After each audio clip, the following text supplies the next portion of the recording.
Primetime. That's the name. Primetime. Primetime. What time is it? Showtime, primetime. It's XL Primetime, featuring Joe C. I would clean that bone about as good as anything. Matt Hayes. The guys they had last year, terrible. And Leon Searcy. Mama know that when you get to camp, you ain't gonna see a lot of Big Daddy. How you like me now? How you like me now? Yeah, you're going to get plenty of Big Daddy for the next 2 hours, that's for sure. Leon Searcy's here. I'm Matt Hayes. JJ's running the show. It's XLP. Joe C is off for the week on vacation. We got a fun little day for you. A lot of interactive stuff where you can join us on the text line, 641-1010. The text line brought to you by our good friends at Lifetime Enclosures. A lot of NFL goodies for you. We're going to start with a little college football because it's always good to talk college football, Leon. Absolutely. At any point. My favorite sport. At any point. And we are also going to talk about one of the greatest things about college football, rivalries. Now, they've played this one game every year, but once since World War II. It's among the top 5 college football rivalries of all time. I don't think anybody would argue that. But like most traditions of late in college football, it apparently isn't as important as we once thought.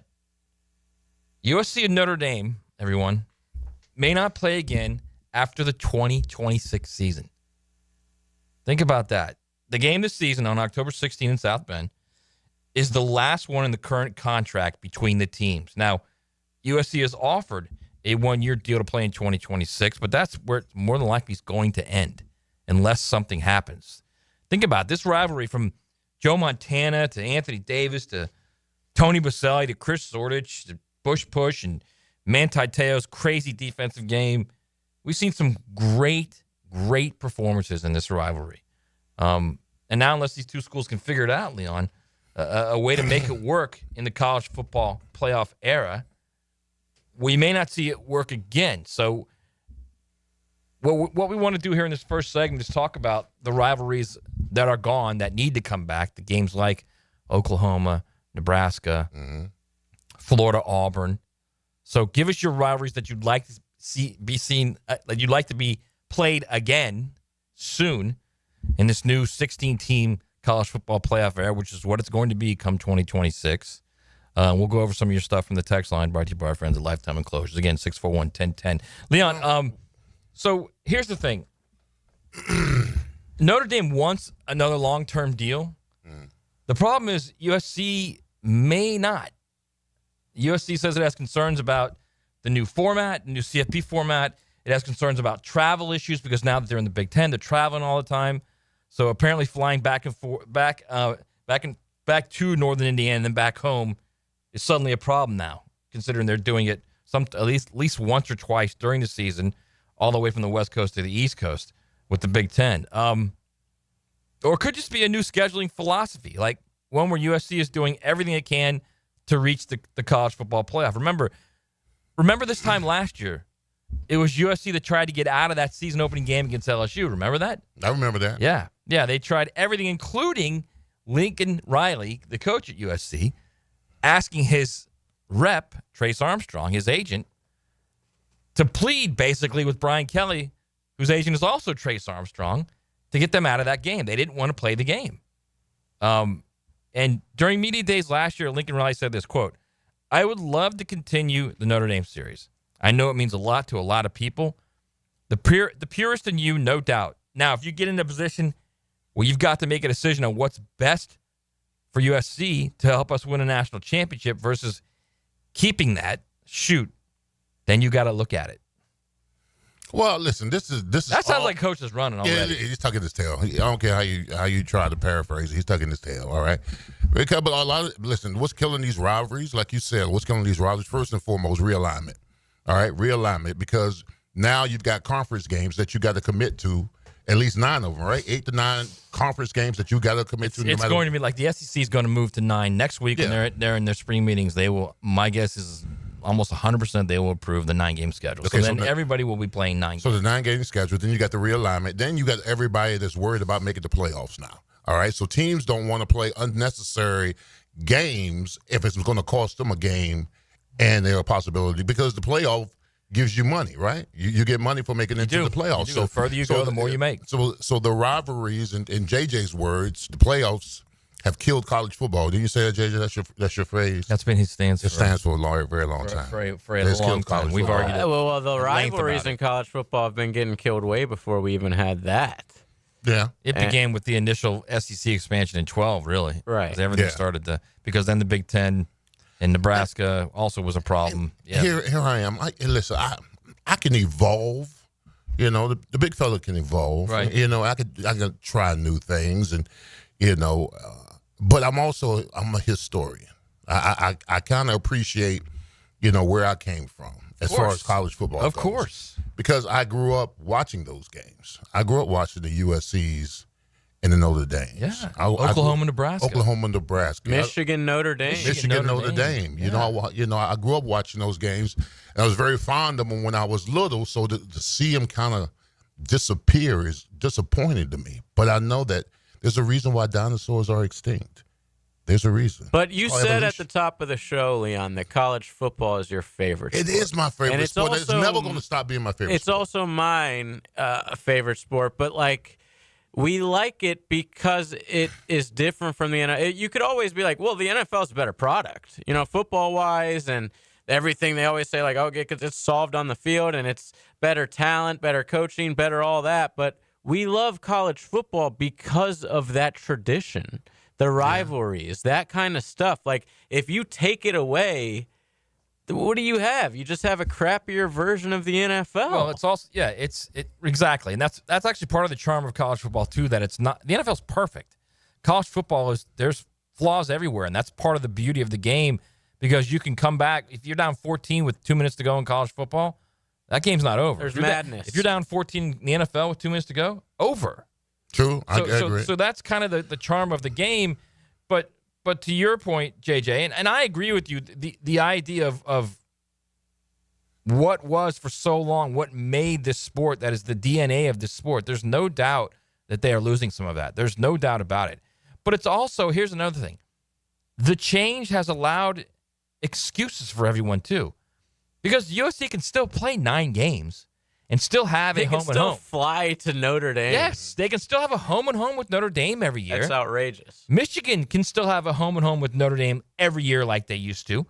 Penn State and Pitt can still play every year like they used to, but they don't want to. They don't want to because the goal is to get to the playoff. When you say they, it's the people who are in charge of this stuff. Yes. It's not they as in the fan base. It's the majority. It's no, the it's coaches these and people the who don't- athletic directors. Yeah, they don't care about college football. They never have. No, they want to They're get to in the these playoff. positions. They care about money. They want to make more money. They never have cared about the actual health of the sport as a whole and the fan base. They never have cared about that because stuff. because it's never been a problem. The health of the game has never been a problem. Now, There's a reason, by the way, why Georgia and Florida, when they're not playing in Jacksonville for those 2 years, they're going to play in Atlanta and Tampa. It's because of money. Don't you Of think if they gave course. any crap about the fan base, they would appease them by giving them at least one home game? Hey, you can see Florida, Georgia in Gainesville the first time in your whole life. No, we're going to move it to Atlanta because we're going to make more money. right? Well, since '94, but yeah. And Okay, well, a lot of these 94 people and were 95 was born when it was after in 94. Athens. Yeah, that's true. That's a good point. That's a very good I point. mean, if you were actually. born in 94, you're 31 years old. That's true. That's a good point. A lot of, college a lot football of fans young are younger. fans, than yeah, that. haven't seen it. You're right. That's actually a really good point. But do they care about that at all? No. But if you're given the option of playing that game in Atlanta and Tampa, where you're going to get $10 million, as opposed to playing it on your campus, where you're going to make $3 to $4 million, it's not even a question. That literally becomes a playoff ticket, because the first round of the playoff, it's better than a playoff ticket. The first round of the playoff, you get $6 million. Excuse me, $4 million. Second round is $6 million. So it's basically going through 2 rounds of the playoffs. $10 million, man. So are we blaming college football because it's gone corporate?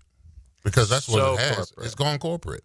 It's no different than the NFL. When the Super Bowl when the Super Bowl is played, guess what?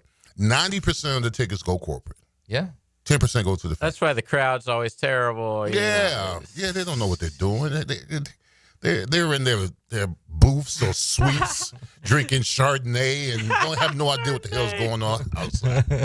Well, you're a wine guy now, Leon, so you Yeah. can't look down on those. Nah, no, you're absolutely. Yeah, we have Rob Lowe in the crowd wearing Yeah, NFL come hat. on, bro. All right. Go ahead. No, I'm just saying. Our sport, the sport that I love more than anything, is college football. It's I changing, identify like, myself as rapidly. a Miami Hurricane. I mean, it's gone corporate, and it's not about. I mean, JJ, it's sad to say, it's not about the fans anymore. It's about the dollar and how much they can make for their university. I don't know that it's not about the fans anymore. I still think they're still very in tune with what will work and how to get fans to the stadium.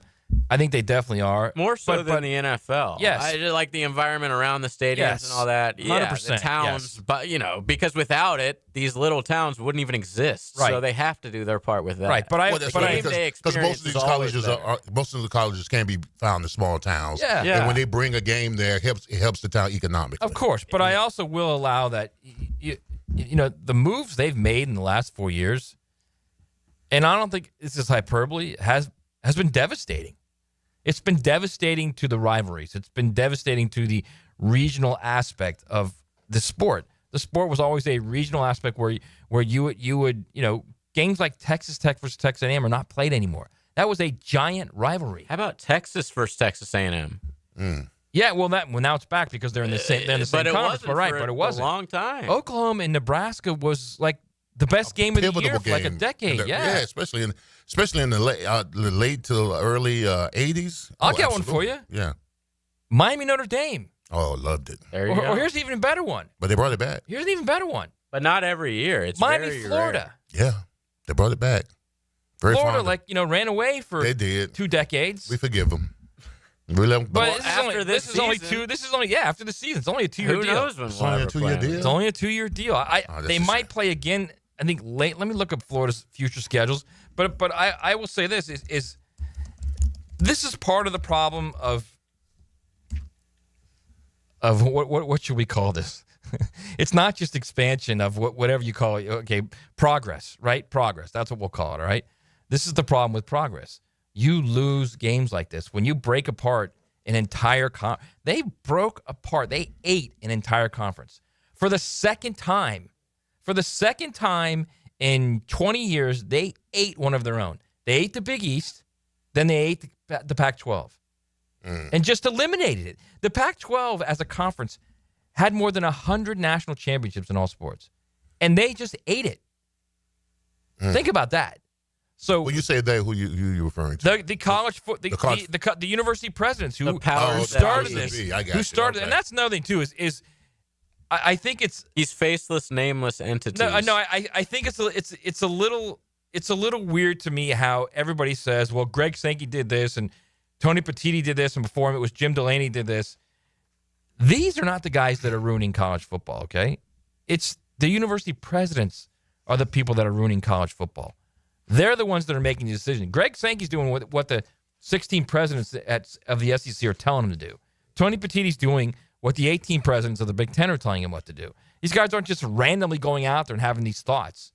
And all of these thoughts are made by university presidents because they're hired to be a university president for one reason, to fundraise. And then other things for whatever. But fundraising is far and away the number one goal for a university president. So they don't want to have to spend money on athletics. So they're gonna tell their athletic director, tell their football coach, you do whatever you got to do to make money. I don't want to have to give you money for any of your sports, anything, because the university has its own. Which is why you see in almost every university now, they're separate. Like at Florida, it's called the University Athletic Association. It's separate from the university. Now they go back and forth with stuff, but the budgets are separate because they don't want to have to pay for that. So the presidents then do everything they can to make more money so they don't have to use their own money. Okay, so when the whole time I was at Miami, we was going to these bowl games and making all this, $20 million here, $30 million here, whatever, and we were paying for buildings. That money was going to the university to fund the construction of the university, was it not? It wasn't going to us because we weren't getting paid. Well, we get $8 a week. So I'm just saying, $8 a week. No, all the money you were making in football was going to fund all those other sports. Oh, okay. Yeah. That's it. You sure? Yeah, of course. Okay, all right. That's how I athletic don't know. It's departments funny. run. It's kind of funny out there. We wanted some championships. The buildings start flying up in there. Yeah, well, that's because it was a lot easier for presidents to go and get donations. Oh, because we were winning. It's easier to fundraise. When you have a winner, Yeah. it's much easier to fundraise. You get more enrollment, which means you get more money. So it's much easier when you win. It's another reason why presidents do everything they can to help the athletic departments grow revenue. Okay. So it's not, and I know it's very easy to say Greg Sankey's the boogeyman or Tony Petitti's the boogeyman or all these guys. It's not them. It's not them. It's the university presidents. The university presidents are the reasons why you are not seeing, Penn State and Pitt and Michigan and Notre Dame and Florida and Auburn and West Virginia, Virginia Tech. Those are all great rivalry games that are now gone because two of the conferences in the last 20-something years have been eaten by themselves.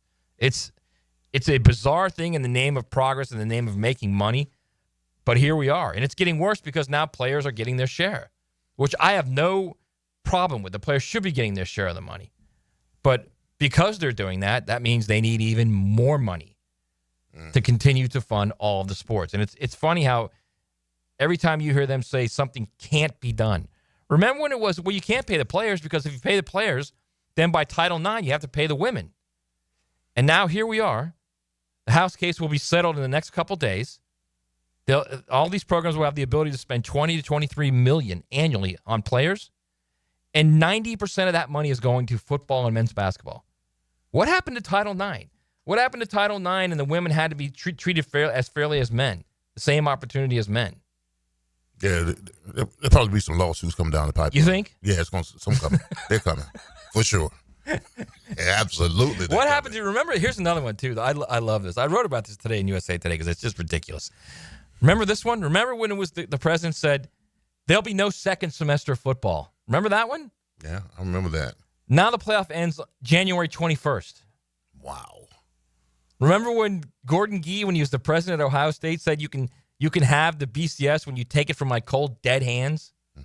Since then, they've gone to the playoff, had another iteration of the playoff, and we'll have another one in 2026. So these guys just say stuff. Yeah, they just throw crap out there and hope it sticks. and just completely go against it. Crazy. That's where we are. We're gonna get into. There's a couple other college topics I want to get into. Yeah, there's today. that news about like the states are going to do their own thing, and now the conferences are joining up to be like, hey, you have to go against your state's laws. So we're gonna get into this in the next segment, but just to kind of expound real quick on what JJ's saying.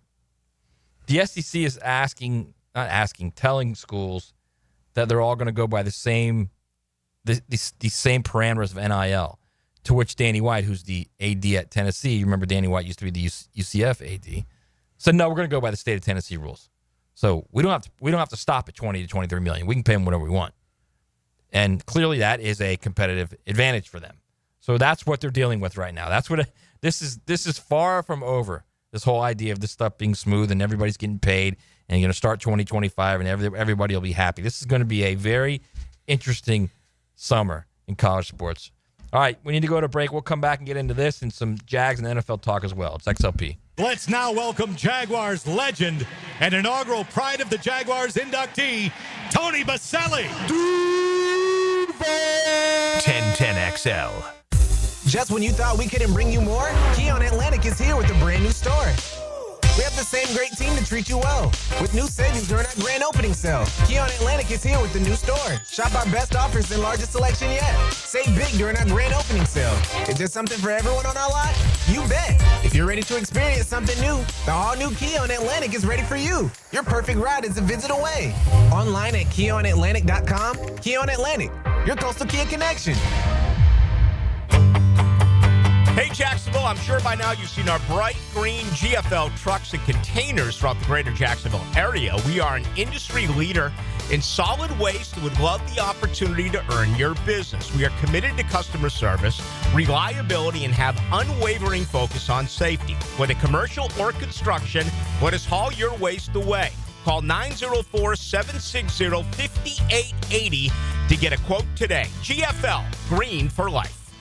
As a Florida homeowner, you're no stranger to mosquito problems. And although it's tempting to use DIY methods to get rid of them, mosquitoes are relentless. That's why it's important to enlist the help of the mosquito experts at Florida Pest Control. At Florida Pest Control, we offer specialized treatment solutions that are effective against mosquito infestations and are committed to keeping our customers protected year-round. For your free quote, give us a call or visit flapest.com today. Florida Pest Control, your local mosquito control experts. Mia here for my friends at Closets by Design. It's been a few months since they built my custom closet. Even my family is obsessed. And with Father's Day right around the corner, why not surprise Dad with his own custom garage workspace? Tool storage, workbenches, the whole works. Closets by Design creates custom solutions for every space, lifestyle, and budget. That includes Dad's. Call to schedule your free in-home consultation and receive 40% off plus an additional 15% off. Visit closetsbydesign.com. Are you 18 years or older, just got married, just got divorced, or have children? Listen up. Have you done your last will and estate planning? If you have questions, call Matt Hinson with the Hinson Law Firm. Reach him at 527-1700. Office is Jacksonville, Florida. And don't let the state decide your fate.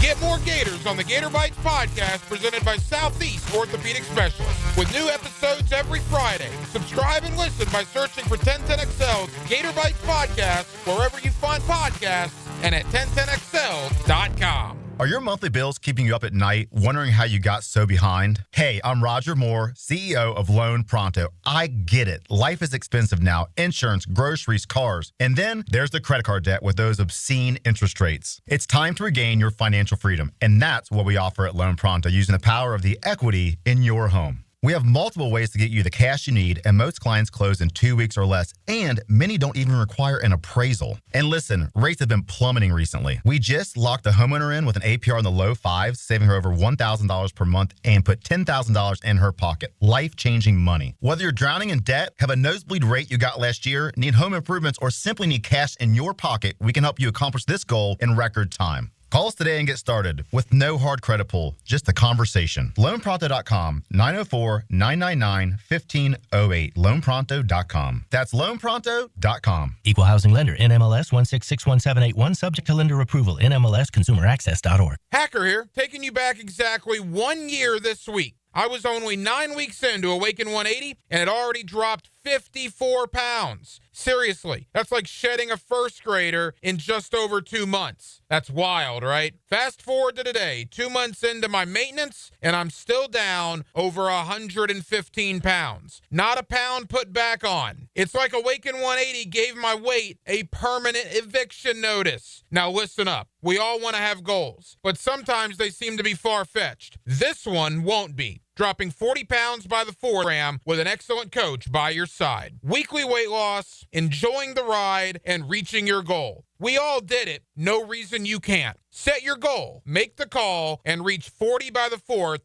with the solution for weight loss. Online at awaken180weightloss.com or call 844-346-1800.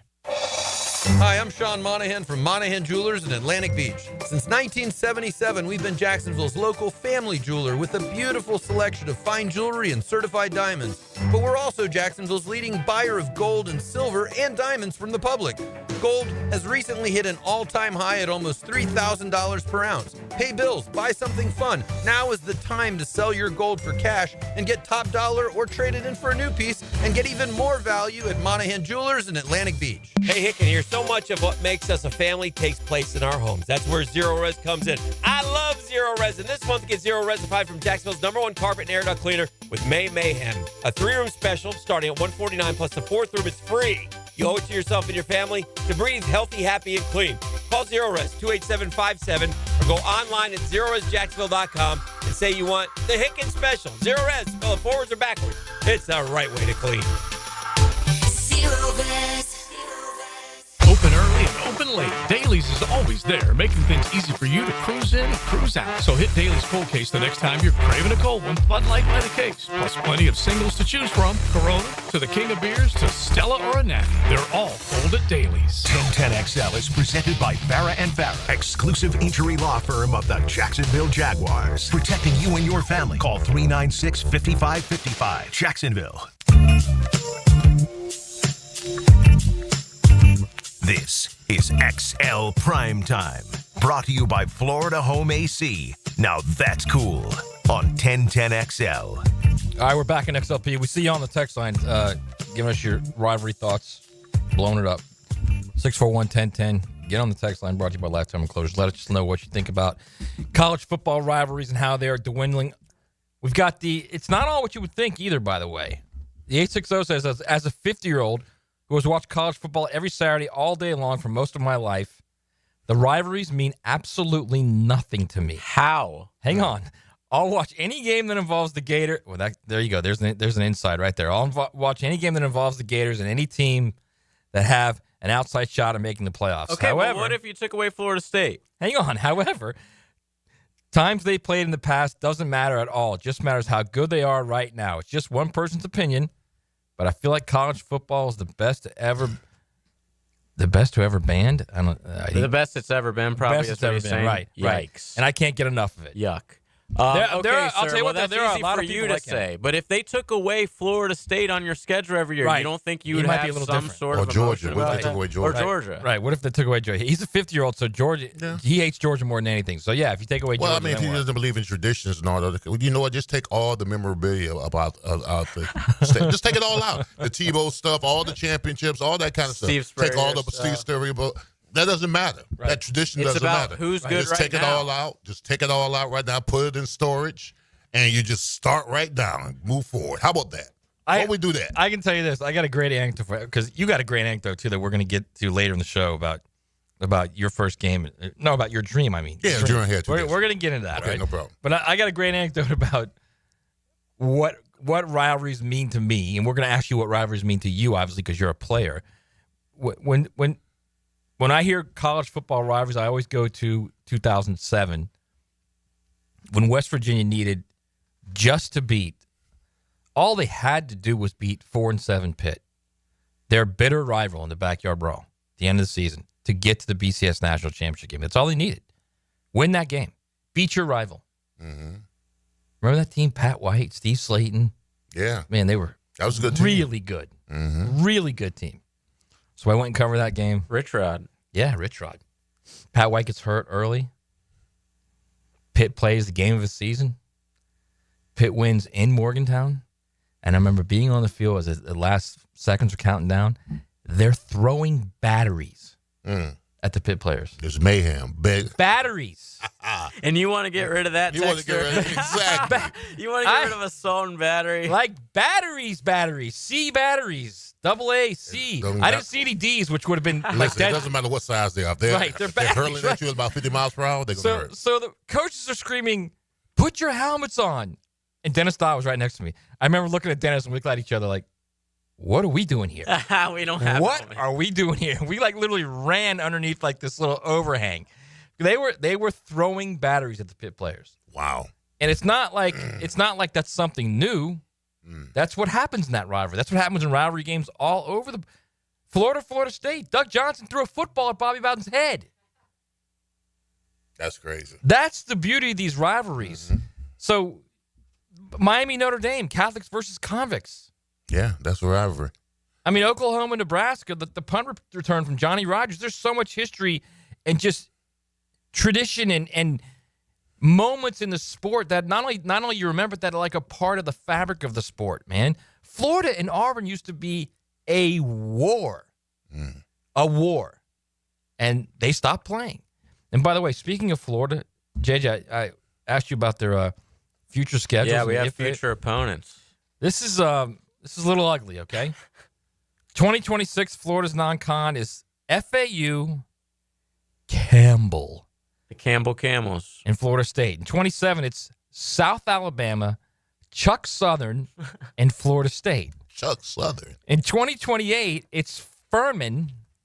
You know, they got that game because it's Billy Napier's alma mater, which by 2028, the odds of Billy Napier still being the coach of Florida, not looking good, okay? Colorado. He'll probably be hired to a better place. Right, he might be the LSU coach at this point. Who knows? Colorado, Arizona State, and Florida State. So one of those three games, I imagine they're keeping Furman, but Colorado, Arizona State, one of those two is going because Florida State's not going. So they're going to drop one of those two when they go to 9 games. When they go to 9 games in about a week and a half officially. 2029 at Colorado, Florida State. 2030 at UCF, Florida State. Finally, we get into a little interesting stuff here. 2031, Arizona State at Notre Dame, Florida State. That'll be a good year for you Gator fans, 2031. Yeah, at Notre Dame. 9 SEC games, and then Arizona State at home, at Notre Dame, Florida State at home.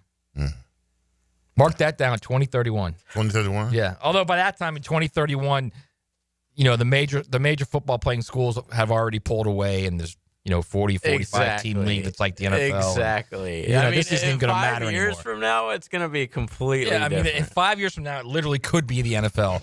The NFL could be supplementing it, too, with cash and stuff. So Miami will be like the B team of the Dolphins or something. There's no telling what it could be. All right.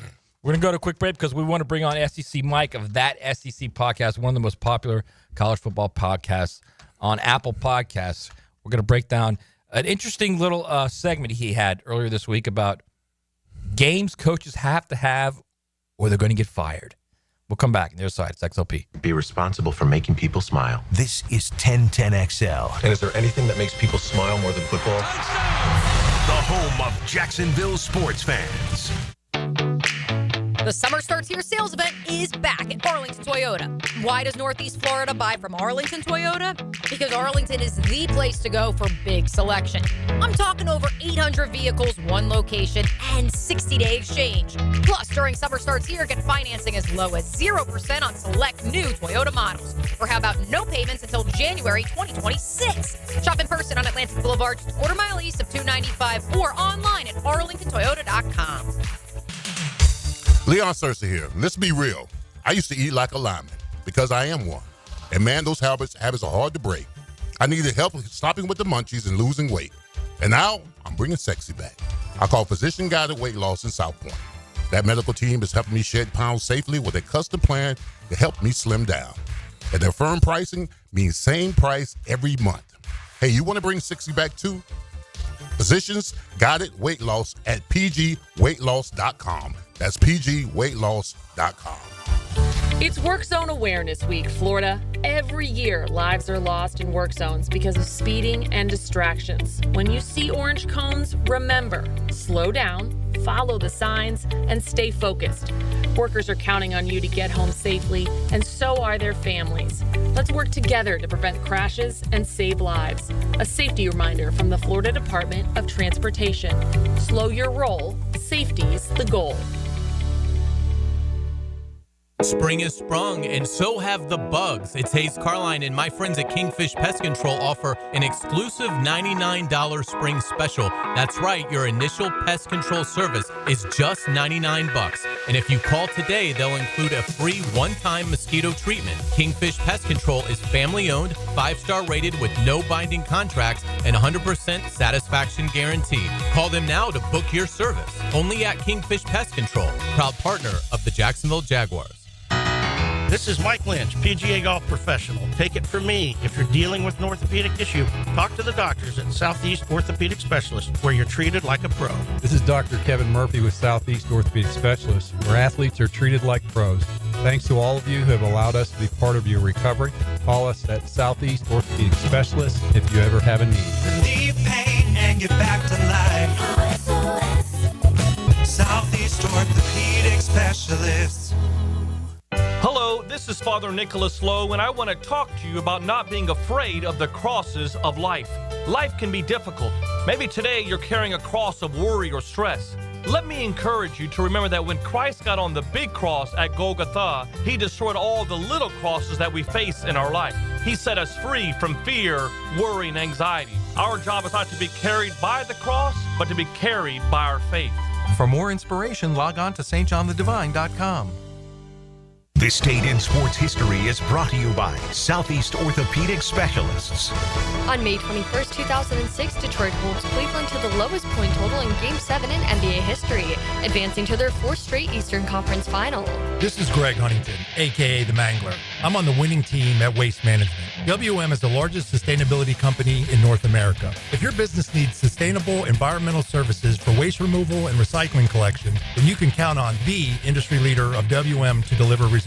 Your services will be completed in a timely, safe, and eco-friendly manner. Go to WM.com/Duval. That's WM.com/Duval. and get signed up today. If anyone can talk trash, it's the Mangler. Joe C for Preferred Roofing, reminding you your roof is more than just felt and shingles. It's a system that not only keeps your home dry, but also impacts your heating and cooling bills. Preferred Roofing and Construction is a GAF Master Elite roofing contractor lauded for having the ability to educate and inform homeowners on their options. Why GAF and Preferred Roofing? They're veteran-owned and operated with ties to Duval for decades. A family business ready to make sure your family has a good roof over its head. Log on, preferredroofingjacks.com. As down payments get bigger, millions of renters across America feel like they'll never be able to buy a home. So instead of lowering expectations, Rocket Mortgage is lowering down payments to 1% for eligible home buyers with One Plus, helping more renters become owners. Call 800-4ROCKET or visit rocket.com to get a head start on your starter home. Rocket Mortgage, LLC, licensed in all 50 states. NMLSconsumeraccess.org, number 3030. Hi, I'm Malcolm Anthony. Have you been charged with a crime? You don't have to face it alone. I'm here for you. Stay out of trouble, but if you don't, call me. 285-4LAW.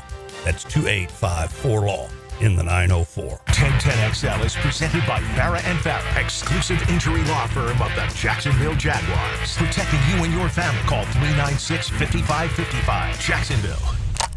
Now, another great guest on the Checkmate Coatings phone line. Hello. Your floor's missing piece.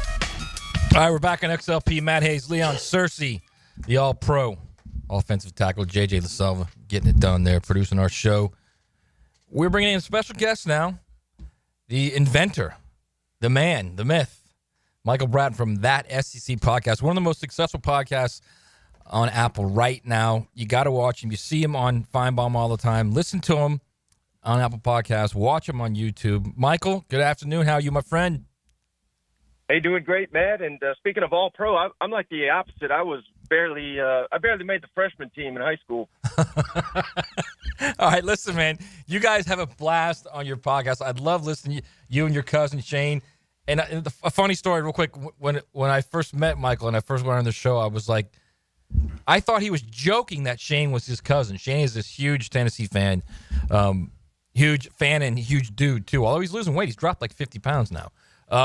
I thought you guys were just joking that it was cousin Shane, but he really is your cousin, right?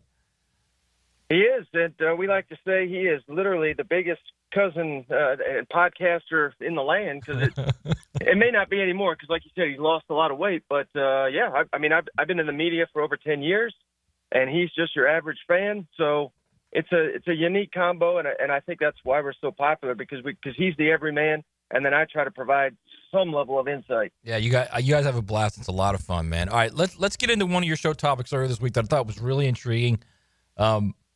You had a show topic where you going over every SEC coach, and you didn't hold back on any of them. What game could they ill afford to lose, or they might just get fired, or at least be put on some serious notice? And I thought it was very intriguing that you guys got to Florida, because of course this is a Florida area here, and all of a sudden it quickly became every game. Like you started going game after game, and it was every game. Now, you are also a guy, Michael, who is very bullish on Florida this year. Explain to us why. Yeah, well, in fairness, Matt, I was last year too, and then after 3 weeks of play, I sold all my stock, and I obviously sold it way too soon. But, I mean, how can you not like how the close to the season for the Florida Gators? I think they're going to be one of the best teams in the conference, but maybe like a top 5 team.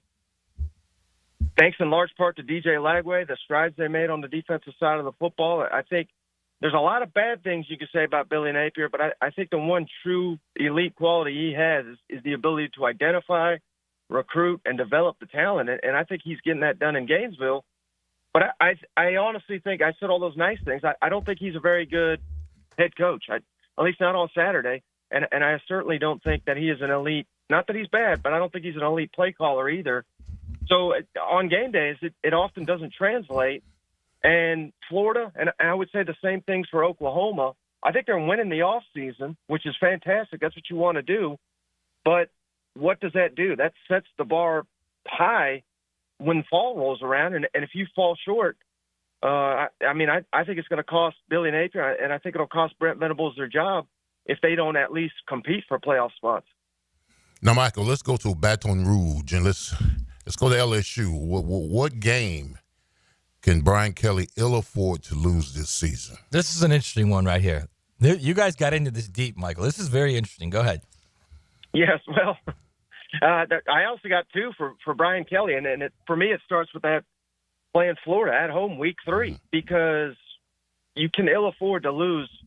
Again, I think Florida's top 15 type team, but I don't think you can lose to them 2 years in a row, and especially not at home. LSU's got Clemson at Clemson week 1. Man, Brian Kelly, to save his life, can't win a week 1. If they lose that one and they lose to Florida, they're looking down the barrel of it's playoff elimination the rest of the way. So I think that Florida game is going to be damning for both of them because it's hard for me to believe Florida or LSU is going to go on to a great season. Whoever loses that game. Now, they can afford, if you want to call it a mulligan, they can afford it, but I don't know if they can afford too many others. And I think the real one that Brian Kelly's got to watch out for is Alabama.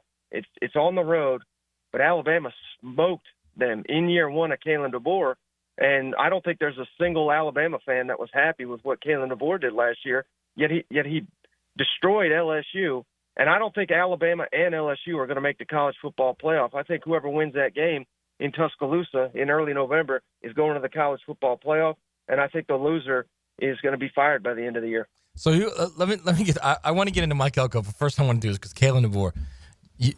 You think Alabama's going to pay him $70 million to walk away?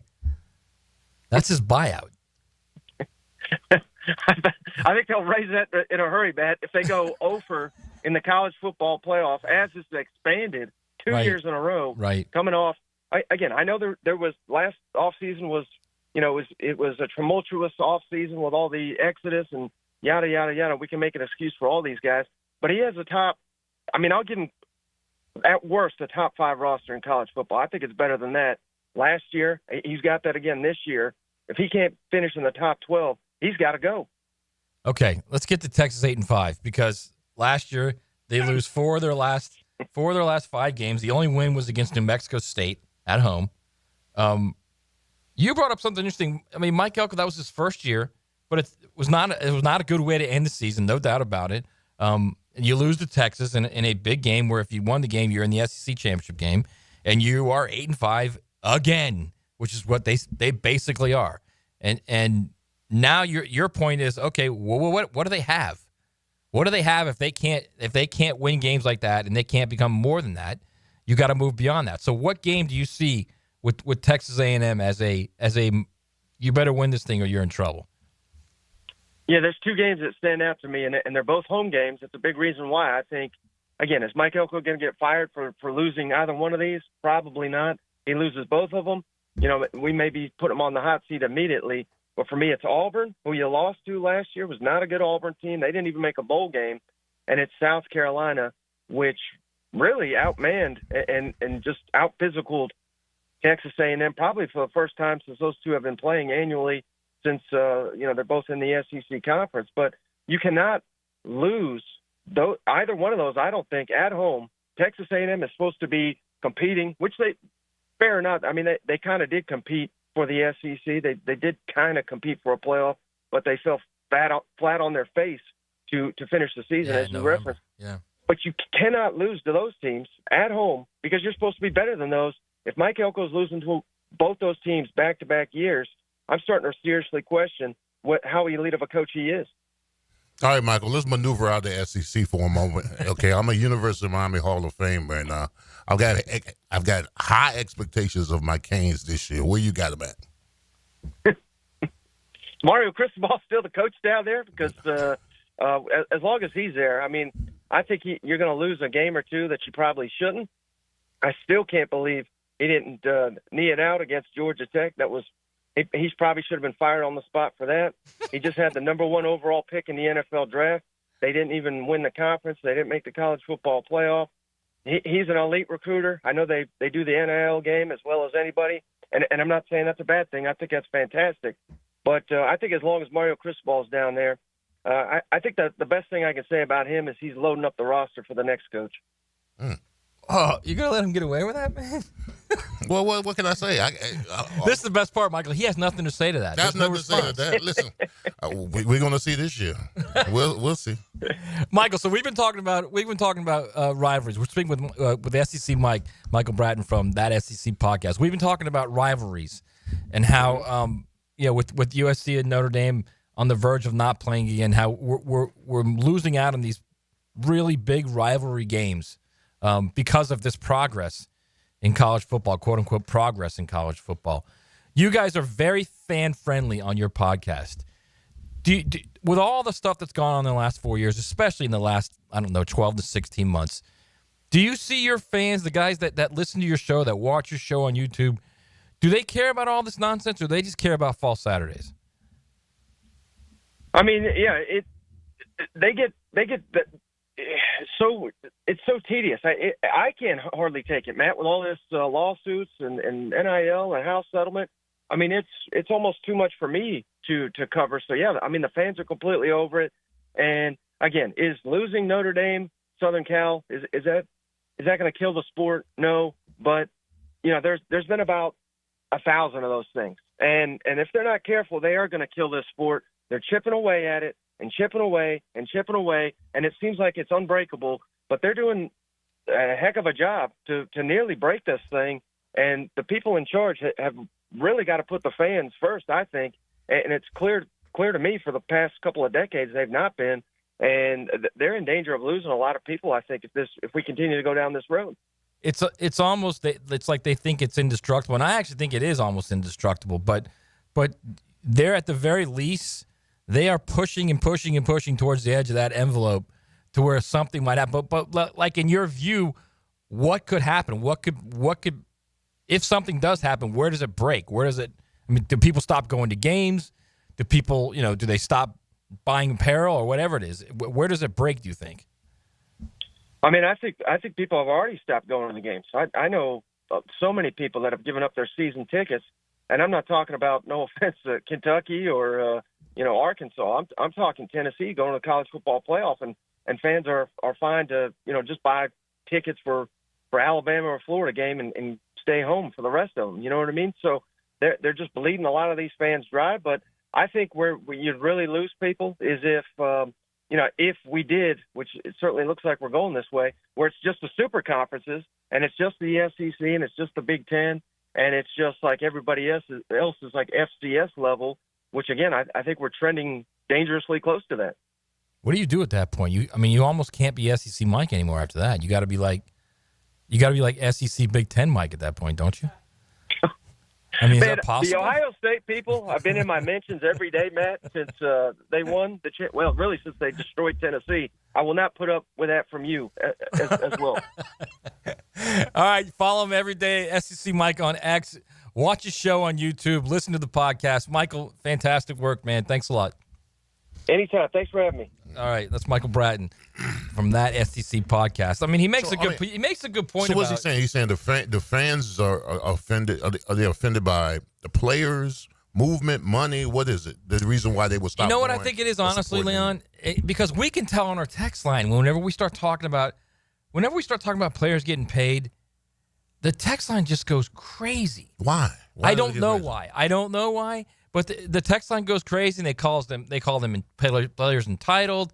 They shouldn't be getting this kind of money. I think it's the movement. I think it's the movement. I do too. I think it's movement. And they just the easiest thing is to be like, hey, screw these guys. Right. But really, it's the laws or the rules that are allowing them to do that. I mean, I don't really think that people are not going to games because players are getting paid. No, I don't either. I think it's everything. I think it's all of it. I think there may be a little animosity too also involved. These players are making this kind of money. When the hard jealousy too. Yeah, when the hard-working person that goes and works to spend to take his family to the game. Yeah, and you got a kid out there on the field making a freshman making before he takes a snap. Yeah. I mean, so there could be some jealousy and animosity towards the kid as well, especially if he doesn't have a good game. But that's what you're signing up for, though. If you're a kid and you're making kind of money and you don't play well, I mean, the criticism is more than justified because now you're not an amateur. You're not an unpaid amateur athlete. Yeah. Because student. Yeah.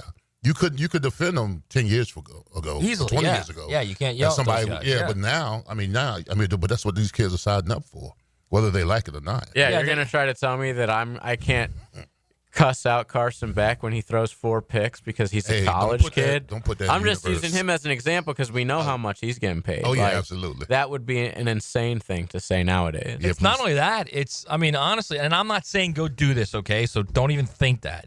But they're free game on social media, too. Yeah, they're the ones out there using their social media to build their brand, right? And to make money. Yeah, I agree. So they're free game there, too. But they say that, but what if it was your baby? No, I agree. What if it was I your agree. son? But if it was or your my son and he was making $250,000 or if he was making $4 million, I'd be like, keep your head down and I'd say keep at that's it. exactly what I would say. I would say keep your head down and show them you're better. I tell some of the people I'm coming off the ring ropes. You talk about my baby. Well, we do have some of those parents online, or even in the arena. We have Tyrese Halliburton's dad. Right. You know. Right. Exactly that Right. part. But that's, I mean, honestly, Who will not be at the Garden tonight, by the way. Right. Yeah. Unfortunately. Look, this is what you've walked into now. I think all the players have to understand this now. You know, their whole idea was, I'm going to build my brand. It's social media. Look, you created this devil now, okay? Now that you've got the money, you're building your brand, you've changed the face of the sport. Why And money gotta I'm be the okay. devil? No, I'm okay with that. Okay. I'm 100% okay with that. I think they deserve to be paid. Absolutely. All I'm saying is you've opened the box now. You've opened Pandora's box now, all right? So now you're going to get everything that comes with it. What's crazy to me is that this box has only been open for like 5 years, and people are losing their minds. And for the last 90-some-odd years, they've had amateurism, and no one said I'm telling you, that's not why people are losing their minds. No, it's the free player movement. It is the movement. Oh, it's the movement. No, because coaches have been no talking one I about it know day cares that they're getting paid. Everyone I know hates that's your level of age group. Like Leon and my level of age might group. hate the pay. They hate the pay, okay? But I will say this, to your point, JJ, that's been the coach's problem from day one, the free player movement. They don't give a flip about money. They don't care. Yeah, the Kirbys and the Dabos. Yeah, they don't care. They don't care what these guys get paid. They care about the free player movement because the free movement prohibits them from building a roster. It's not even building a roster. It's keeping a roster together. Right. It's knowing what your roster is going to be on a monthly basis. So their job became exponentially tougher because there's free player movement now. And that's what their problem is with it. Yeah, I mean, the coaches, they say the right things as far as they don't care about the players getting paid. But there's a tiny part of them that wish they had scholarships again. I think you're right. Yeah, I'll tell you what, Dabo's it's easier to control. Yeah, when you guys, well, Dabo's also a great example. Yes. If you got a coach like Dabo, and for that matter, Kirby, I think Kirby Star is a walk-on too. If you got a coach like Dabo who was a walk-on at Alabama, busted his ass to get everything he could there, right? Mm-hmm. And his unique story growing up, or how a single mother lived with him in college, he understands the grind of what it took for him to not only play football, to not only graduate, but to become a man. So he sees that as, I want to see these guys go through that grind because at the end of the day, that grind makes you who you are. So I understand all of that. I get what he's saying. I get what all the coaches say that when they say that. But it's a different world now. You can't put that on someone else right now. I'm just saying there's a tiny part of some of these coaches that, I mean, they're gonna say what they need to say as far as recruiting goes. Right. But I'm saying 10 years ago, 20 years ago, the scholarship was gold. It was a golden goose. It was their way of keeping them in line. You could wave your wand at a kid and say, hey, listen, you don't do right by me, you're going home. Right. Now they just say, go scratch. I'll go somewhere else. Exactly. Right. I don't care. I'll just go somewhere else. Someone else will pay me what you're going to pay me, or more for that matter. So I don't care. Yeah. Not only that, now they have elite players who have already signed a deal, but want more money. Like Nico. Nico will not be the first guy to do that. And he isn't the first guy to do it. There have been others that just haven't been publicized. He won't be the first megastar, and I don't know why he was considered a megastar, but he is, to do that. And won't be the last either. But does Nico not know that the NFL is watching? I mean, red flags everywhere. This might be the only money. You would think, this would be the only money he probably make is in college. Because ain't nobody going to draft him. Yeah, but if he balls out there, the NFL doesn't care, man. They're going to draft him. They'll draft him. I think you're right. They'll draft him. But I mean, honestly. Like, if he is good. Right, but I think they're willing to look past that. And we can get into this in the next hour because, honestly, I think a lot of these kids better start looking at Shedeur Sanders and what happened. A lot of them better start looking at that because that was as much about Shedeur, who he carries himself as it was his ability to play the position, because I think he's a pretty good quarterback. I think he's much better than a 5th-round pick, obviously.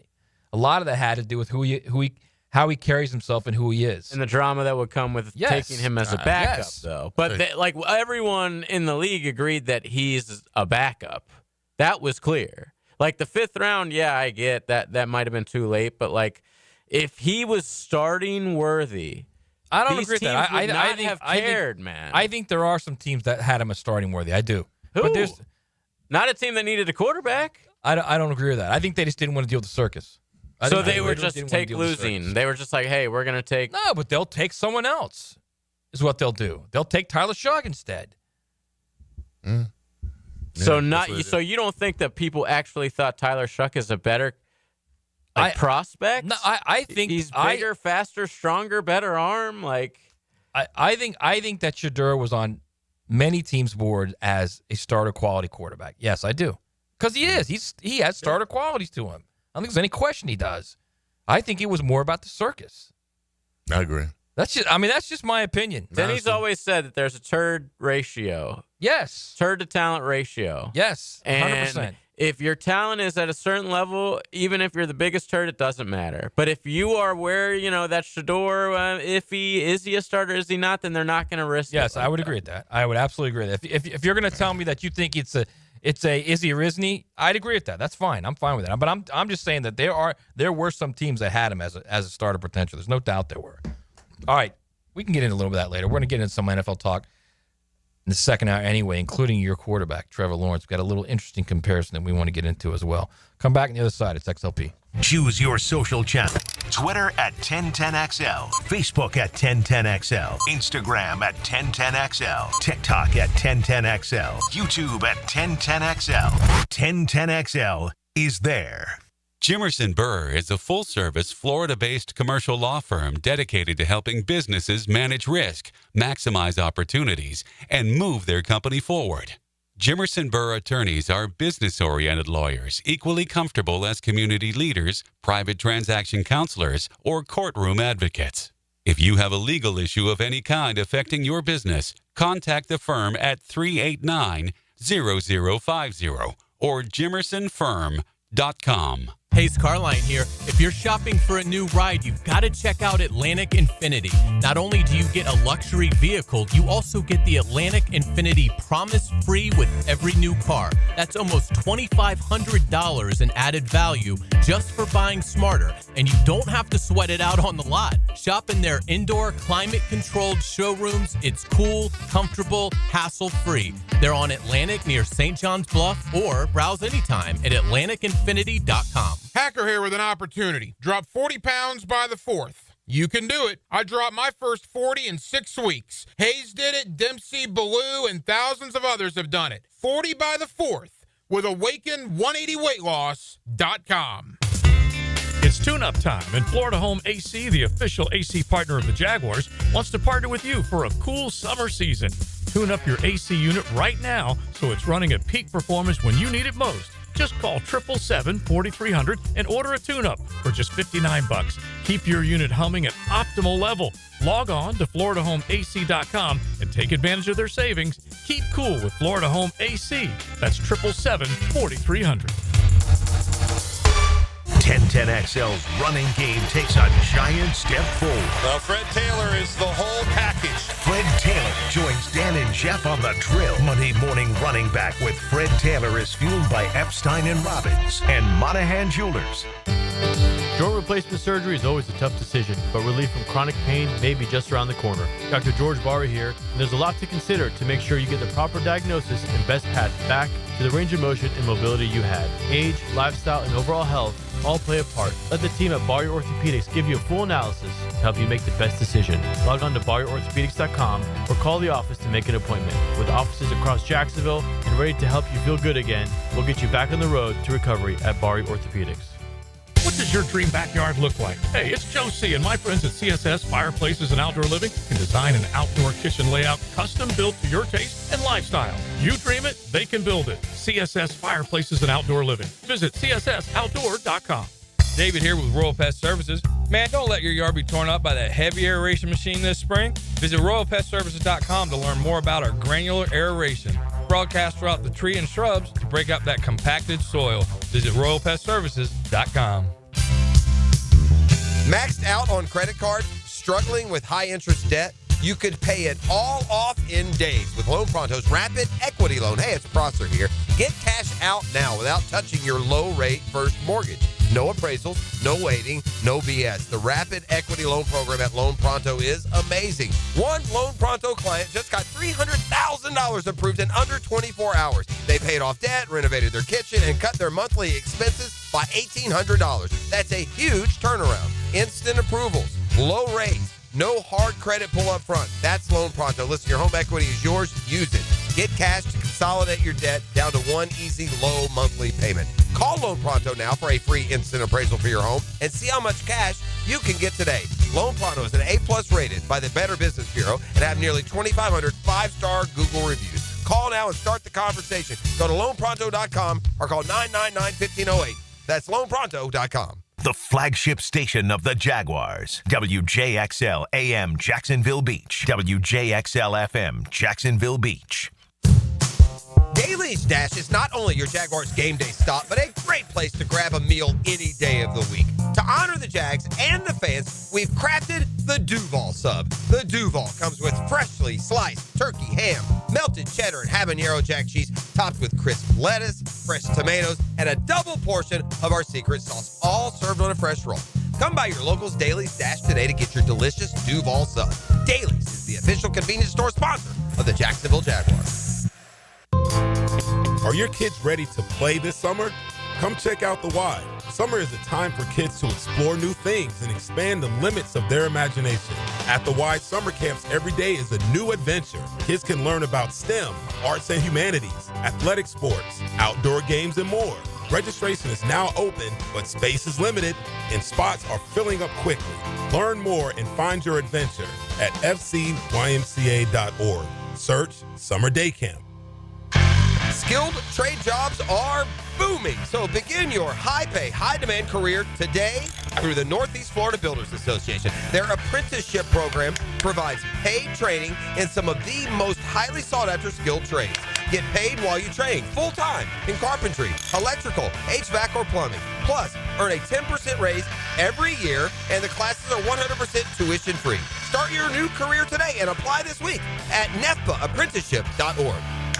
It's not too late for a deep spring cleaning on your home. Give my friends at Zero Res a call. May Mayhem 3-room special starting at $149, plus the 4th room is free. Visit ZeroResJacksonville.com and tell them 1010XL sent you. Zero Res. I'm Max Fink with your 1010XL Southeast Orthopedic Specialist local sports update, brought to you by Awaken 180. Last night, the Gators baseball team kept their hot streak alive by defeating the 15th-seeded South Carolina Gamecocks 11-3 in the opening round of the SEC baseball tournament. Hot bats were the Gators' key to success once again, as they had 7 players record at least one hit and were headlined by designated hitter Ty Evans, who went 3 of 5 at the plate with 2 RBIs and 2 doubles, and shortstop Bobby Bozer, who went 2 for 4, including a 3-run homer. Tonight, the Gators will take on the 7th-seeded Ole Miss Rebels at 9 p.m. Eastern, airing right here on 1010 a.m. The winner of tonight's matchup will take on the 2-seeded Arkansas Razorbacks Friday at 3 o'clock. It's 93 degrees at 3:04. Time and temp brought to you by Bueller Air and Plumbing. Stay cooler with Bueller. 1010XL is presented by Farrah & Farrah, exclusive injury law firm of the Jacksonville Jaguars. Protecting you and your family. Call 396-5555. Jacksonville. Yeah, I really just sailed one to Travis over the middle. He did a nice job. We had a cross route, had him open, and just sailed it a little bit. And Sav picked that one off. He was behind him. And then the other one, just me and Parker being on the same page at a curl route and trying to throw it away from the zone defender underneath. And we were just a little bit off on what each other was thinking. So that's the time of year where you work that stuff out. Obviously, you never want You never want to have interceptions. You don't want to have balls on the ground. You want to be clean. But on the other hand, it's stuff you want to see the miscommunication or some of that so you can fix it now and not carry that over, later on. So we'll fix that stuff and we'll get cleaned up. This is XL Primetime, brought to you by Florida Home AC. Now that's cool on 1010XL. How many times have we heard that? My God. How many times have we heard your quarterback, your Jacksonville Jaguars quarterback, or someone affiliated with your Jacksonville Jaguars quarterback beat the quarterback's coach, the offensive coordinator, the head coach, a wide receiver, a tight end, a running back, an offensive lineman? We just got to get it cleaned up, man. Once we get on the grass, we'll get it cleaned up. Which brings me to this, Leon. I'm going to give you a little quarterback comparison. First 60 career starts. Okay? Quarterback A, quarterback B. Quarterback A, first 60 career starts, record 22-38. Quarterback B, record 22-37-1. Almost identical. Total yards, quarterback A, 14,898. Total yards, quarterback B, 14,605. About 283 difference. 293, sorry.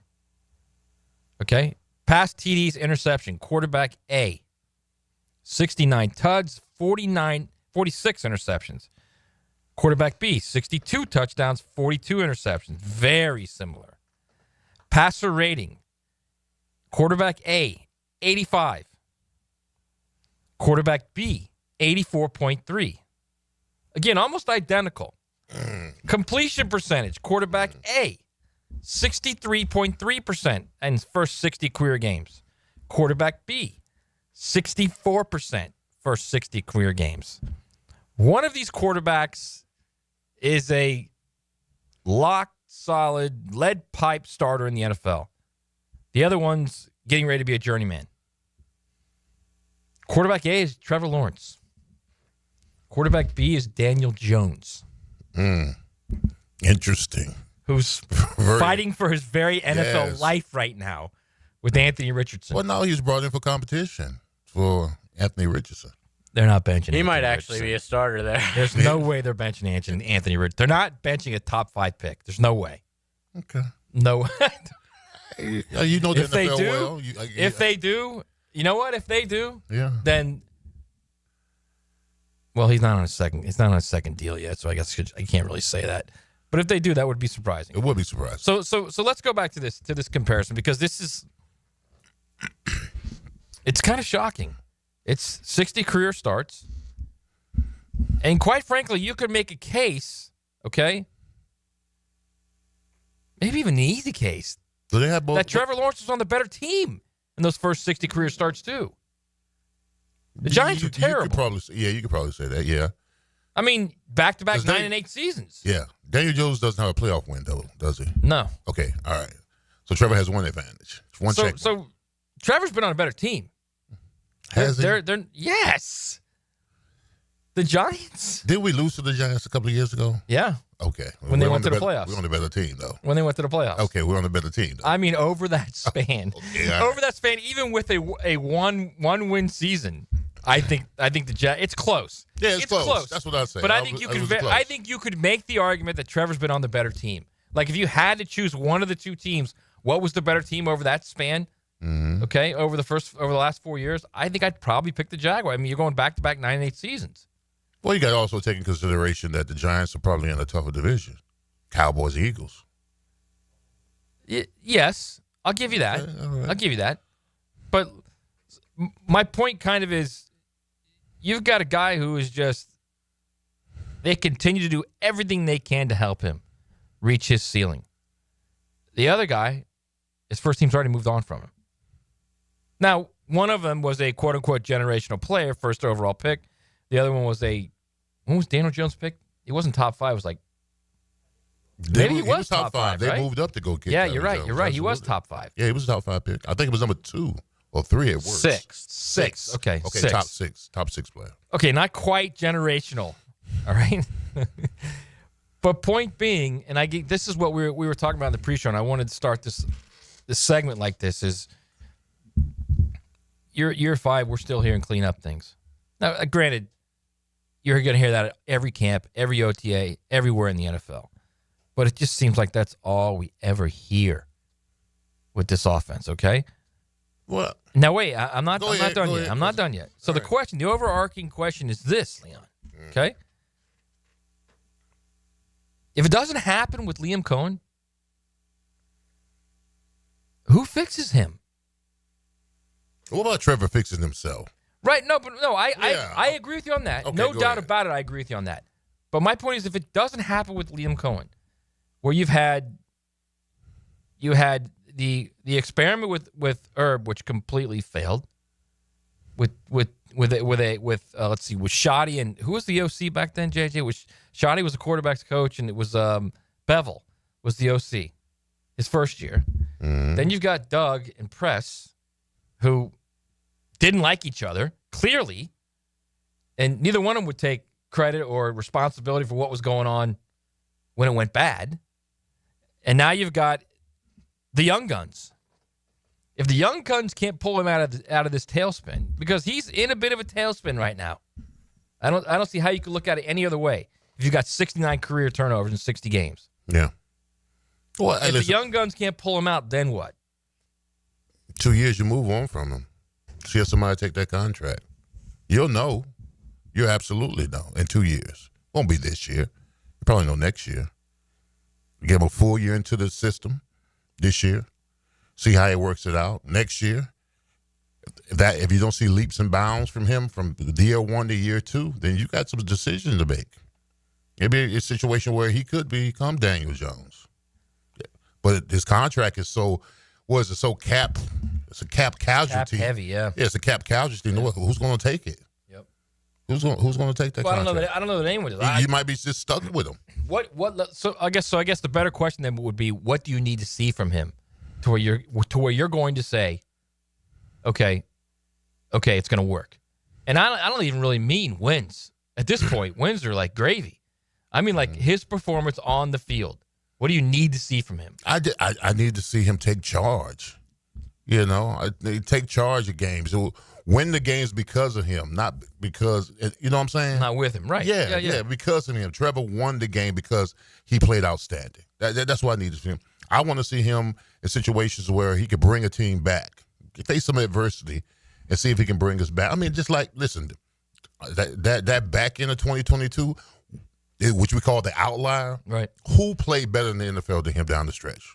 Probably a couple others, but that's about it. Not many. Yeah. You had everybody had him in their top 10, top 5, whatever, because he played so wonderful down the best. That's the Trevor I need to see this season. Confident, take control, not let adverse situations rattle him in some capacity, throwing the ball, with some consistency.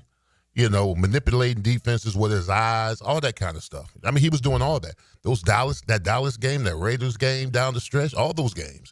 That's what I need to see. That Dallas game may have been the best game of his career.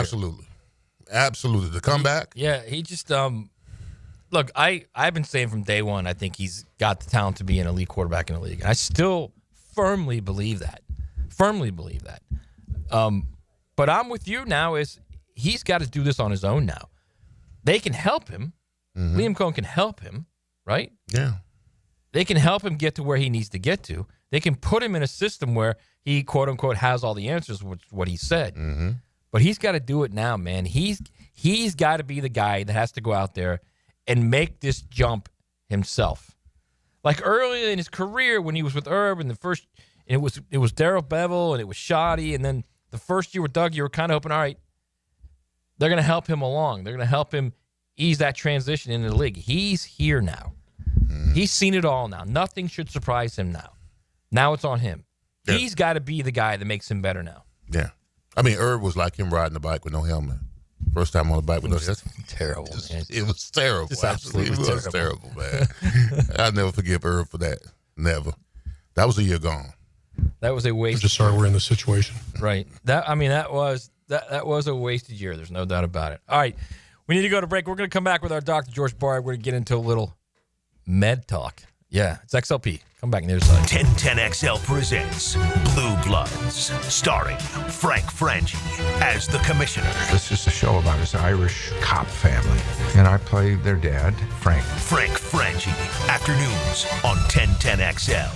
I'm Chris Campione. Veterans have given so much in the service of our country, but when it comes to legal challenges, you shouldn't have to fight alone. At Campione Law, we're here to help veterans like you get the support and compensation you deserve. Whether it's a workplace injury, a personal injury claim, or navigating a veteran's disability claim, we'll stand by your side every step of the way. Your service to our country matters. Let us serve you with the dedication and respect you deserve. Call Campione Law for a free consultation today. Campione Law, fighting for veterans, fighting for justice. Visit CampioneLaw.com.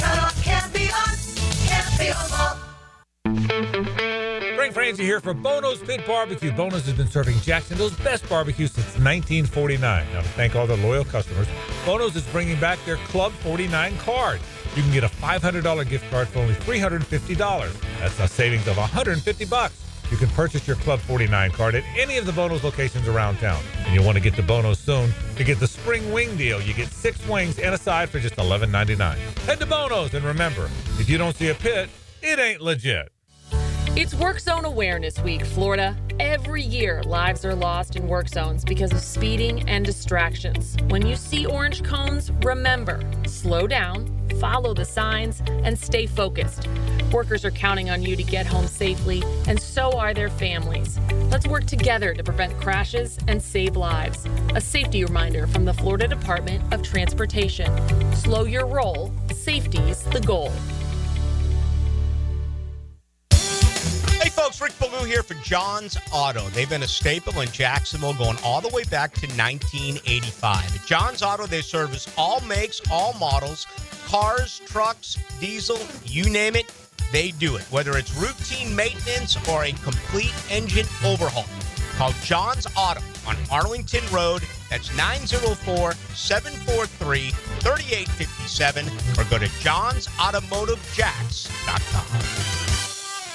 Jacksonville, you know a good defense wins games, and a good fence protects your home. Frank Frangie here. Coil Fencing has been around the block since 1927. Literally, they probably fenced it too. From tough chain link to sleek aluminum fences your HOA will love, Coil is the name to trust. Nearly a century strong and still standing tall. Call Coil today. You can trust them. Call 904-356-4821 or visit coiljacks.com. That's COYLE Jacks.com. It's the blog players put their pads on for. So we got to bring my thoughts and observations on our home team. That's what I share with you every week on my blog. Roland Reach Plumbing brings you Hayes Blog on 1010XL.com. Instant Keys. You don't have to go to the dealer. Instant Keys comes to you. For lost or broken keys or nearly any make and model of vehicle, call 722-1111 for Instant Keys locksmith service. Bueller. Stay cooler with Bueller. Jason, I don't see how a new air conditioner is going to work out for me. Well, you like air conditioning, right? Oh, yeah, totally. But a new air conditioner could be expensive. Well, not if you... I mean, to save up the money, I probably have to give up my extra hot skim latte every morning. Now I fall asleep during a staff meeting, get volunteered for the summer picnic committee, and end up sitting in the dunk tank all afternoon getting water up my nose. Okay, look at it this way. Put on these sunglasses. Whoa. Bueller Air and Plumbing puts in a new AC. We hook you up with affordable financing, and you stay cool and comfortable for just $149 a month. Cool? Cool. I see it now. Life can be hard on your budget. If you suffer through the heat because of a broken AC you could totally afford to replace, you could visit. Stay cooler with Bueller. Visit BuellerAir.com. Attention poker enthusiasts, get ready for unbeatable action at Best Bet with locations in Jacksonville, Orange Park, and St. Augustine. Dive into the excitement with $500 high hands every Friday and $1,000 high hands every Saturday. And save the dates for May's table game giveaways. $300 every 20 minutes on select Fridays and Saturdays. Want in on the action? Visit bestbetjacks.com for all the details. That's bestbetjacks.com. Rick Ballou for Coy Dental. That's right, Carlson Dental is now Coy Dental. Dr. Lee has been practicing there for 9 years, has purchased the company. The Coy Dental team still has the same great dentist and staff. And remember, if you get nervous visiting a dentist, don't. There's never a problem at Coy Dental. With light sedation for cleaning, then deep sedation for all your restorative needs. Coy Dental, 2 locations in Jacksonville. The time to buy an emergency generator is before you need it, not when you're sitting in the dark. Storms happen in a hurry in Florida, so be prepared. Protect your family and property with American Electrical Contracting. Call them today, 737-7770. Listen all day as 1010XL gives you news, notes, and analysis of organized team activities as they get ready for the upcoming season. Our coverage of OTAs is hoisted by Heroes Lawn Care and Hurricane Grill and Wings. If someone you love needs a pick-me-up, then it's time to get serious about it and send them a Kuhn floral arrangement. Max Fink here with 1010XL. You'll be assured of quality delivery, that's for sure.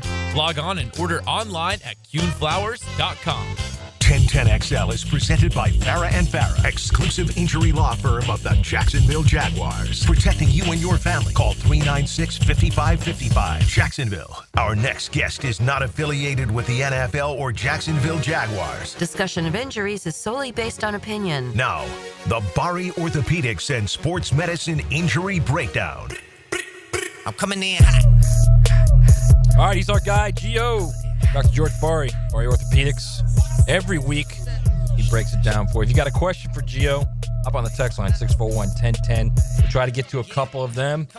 George can give you a little info, a little straight dope, Gio, right? Yeah. Straight dope. Yeah. All right. I don't know about... Did you say straight dope? Yeah, I don't know. He's out of it. I don't know about your straight dope sometimes because, he's been out of it since this weekend. I gave him... Don't do that again. Straight dope does not go together. I gave him vouchers out of the kindness of my heart for the Sharks game. He comes in and my phone starts blowing up in the third quarter. Where are you? I can't get in. It's closed. Are you even the team doctor? He's trying to get in the third quarter, and he's shocked that the box office was closed. He completely left that detail out of the story when he told us. He made it seem like, hey, showed up right before the game started. He gave me a voucher, not a real ticket, and I couldn't get in. I did say that, but I didn't leave You didn't say you showed up in the third quarter. I may not have said that. But I fashionably late. There's nothing I could do. I showed up when I had. There was nothing I could do. That's right. They're still good for next week. Right. All right. I mean, that's God forbid you had to pay the $5. But to be fair to me, right? But it was kind of the point of it because he was telling me to come. Come on. To be fair to me, I only did that to you, saying, "What are you? Aren't you the doctor? Can't you get us in?" Because he did. He texted because me I actually looked at my date and said, "Watch, I'm going to piss him off." So that's did you really enjoy the only reason I game? did that. Yeah. Did you even go in? No, I didn't enjoy the game. No, because we didn't go. We just turned around and went somewhere else, man. Cost too much. No, it was already it was already the third quarter. I didn't want to go in. So we just did something else. All right, let's get back to this, Gio. Okay, Gio. One thing JJ and I were talking about in the during the break. Braves closer Spencer Strider. Starter. Spencer Strider has faced a series of injuries over his career. The last being it's an elbow injury, but it's not a Tommy John injury where he underwent an internal brace procedure in his right elbow in April of 2024. He's now just starting to throw again. Yeah. JJ said he used to throw in the high 90s. Now he's probably 94, 95. Last night it concerned me with this velocity and how low it's gotten. And I know. Well, first go ahead and explain exactly what that explain is. the internal brace will his procedure. velocity get back? Is it just a time thing, or is it never coming? Well, this is his first return back, right? Yes, but I'm sure he was in the minors before. Yeah, he had some spring training. His hamstring got hurt, but he's just now coming back truly. So this internal brace, this is that procedure. We talk about Tommy John's where you reconstruct it, you get another tendon from the body, and you use that as the ligament. And that's minimum 1 year to year and a half, right? We always talk about that. This is the repair of the Tommy John. And some of the injuries, you can repair them, and you can come back sooner. Usually it's about 9 months. And he is now, I think, at the 12-month mark, or actually maybe 13, because surgery was in April. So he's about a year out. And that's what the internal brace is. So the internal brace is almost like a seatbelt. Right. It's made out of suture. We put it in there, and it helps support that area until we really get all the healing in there. And we basically call it a seatbelt. We use it for ACLs sometimes and for ankle instability, and it's just supposed to add strength to the repair. So you sew it in, basically. Is what Yeah, you I do. mean, you put it in the anchors, right? So there's two. When you put in anchors, it connects from one anchor to another anchor, and it's like a bridge, right? And it's in there to help prevent it from gapping. By anchor, you mean like a stainless steel screw or something? No, so I guess in theory you could use that, but nowadays we have anchors that are made out of like what bone is made out of. Oh, wow. And that way you don't see it on X-ray, and, Right. and all those things. You don't go through the airport and things go No, wrong? no, Okay, we won't good. do any of that. But so his velocity being low, there's no guarantee, especially with a Tommy John or any surgery, that you're going to be exactly like you were before. Now this is his first start, and we'll see how he does. I don't know how he did in the minors before he came up, and maybe he just had a bad night. But They actually didn't have him rehab in the minors. It was like he came back like a month ago, and then his hamstring got screwed up in the first start, so they had him sit out a couple weeks, and now he's back. Yes, there could be. I was expecting his velocity, to be a lot higher than 95 when he was hitting like 99, like nothing last year. There could be many variables. His hamstring could be bad. There's a lot of variables to that, but there's always a chance that you do this and you're not going to be exactly like you were before. But this is the repair, and it still took him a year to come back. Normally the repair is done so you come back a little sooner than that. Yeah, I was expecting him back at the start of the year. Yeah, so it's interesting to see if he had maybe some hiccups in rehab and just wasn't doing as well as he wanted to, where he wanted to be at, and finally he just decided it's time to go out and try this thing. Okay, so Jason Tatum, he's 27. He'll be 28 next year.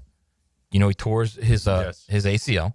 No, Achilles. Achilles. I'm sorry, Achilles. What did I say? ACL. Ruptured. All right, so he ruptured it within 18 hours of suffering the injury last week. He had surgery.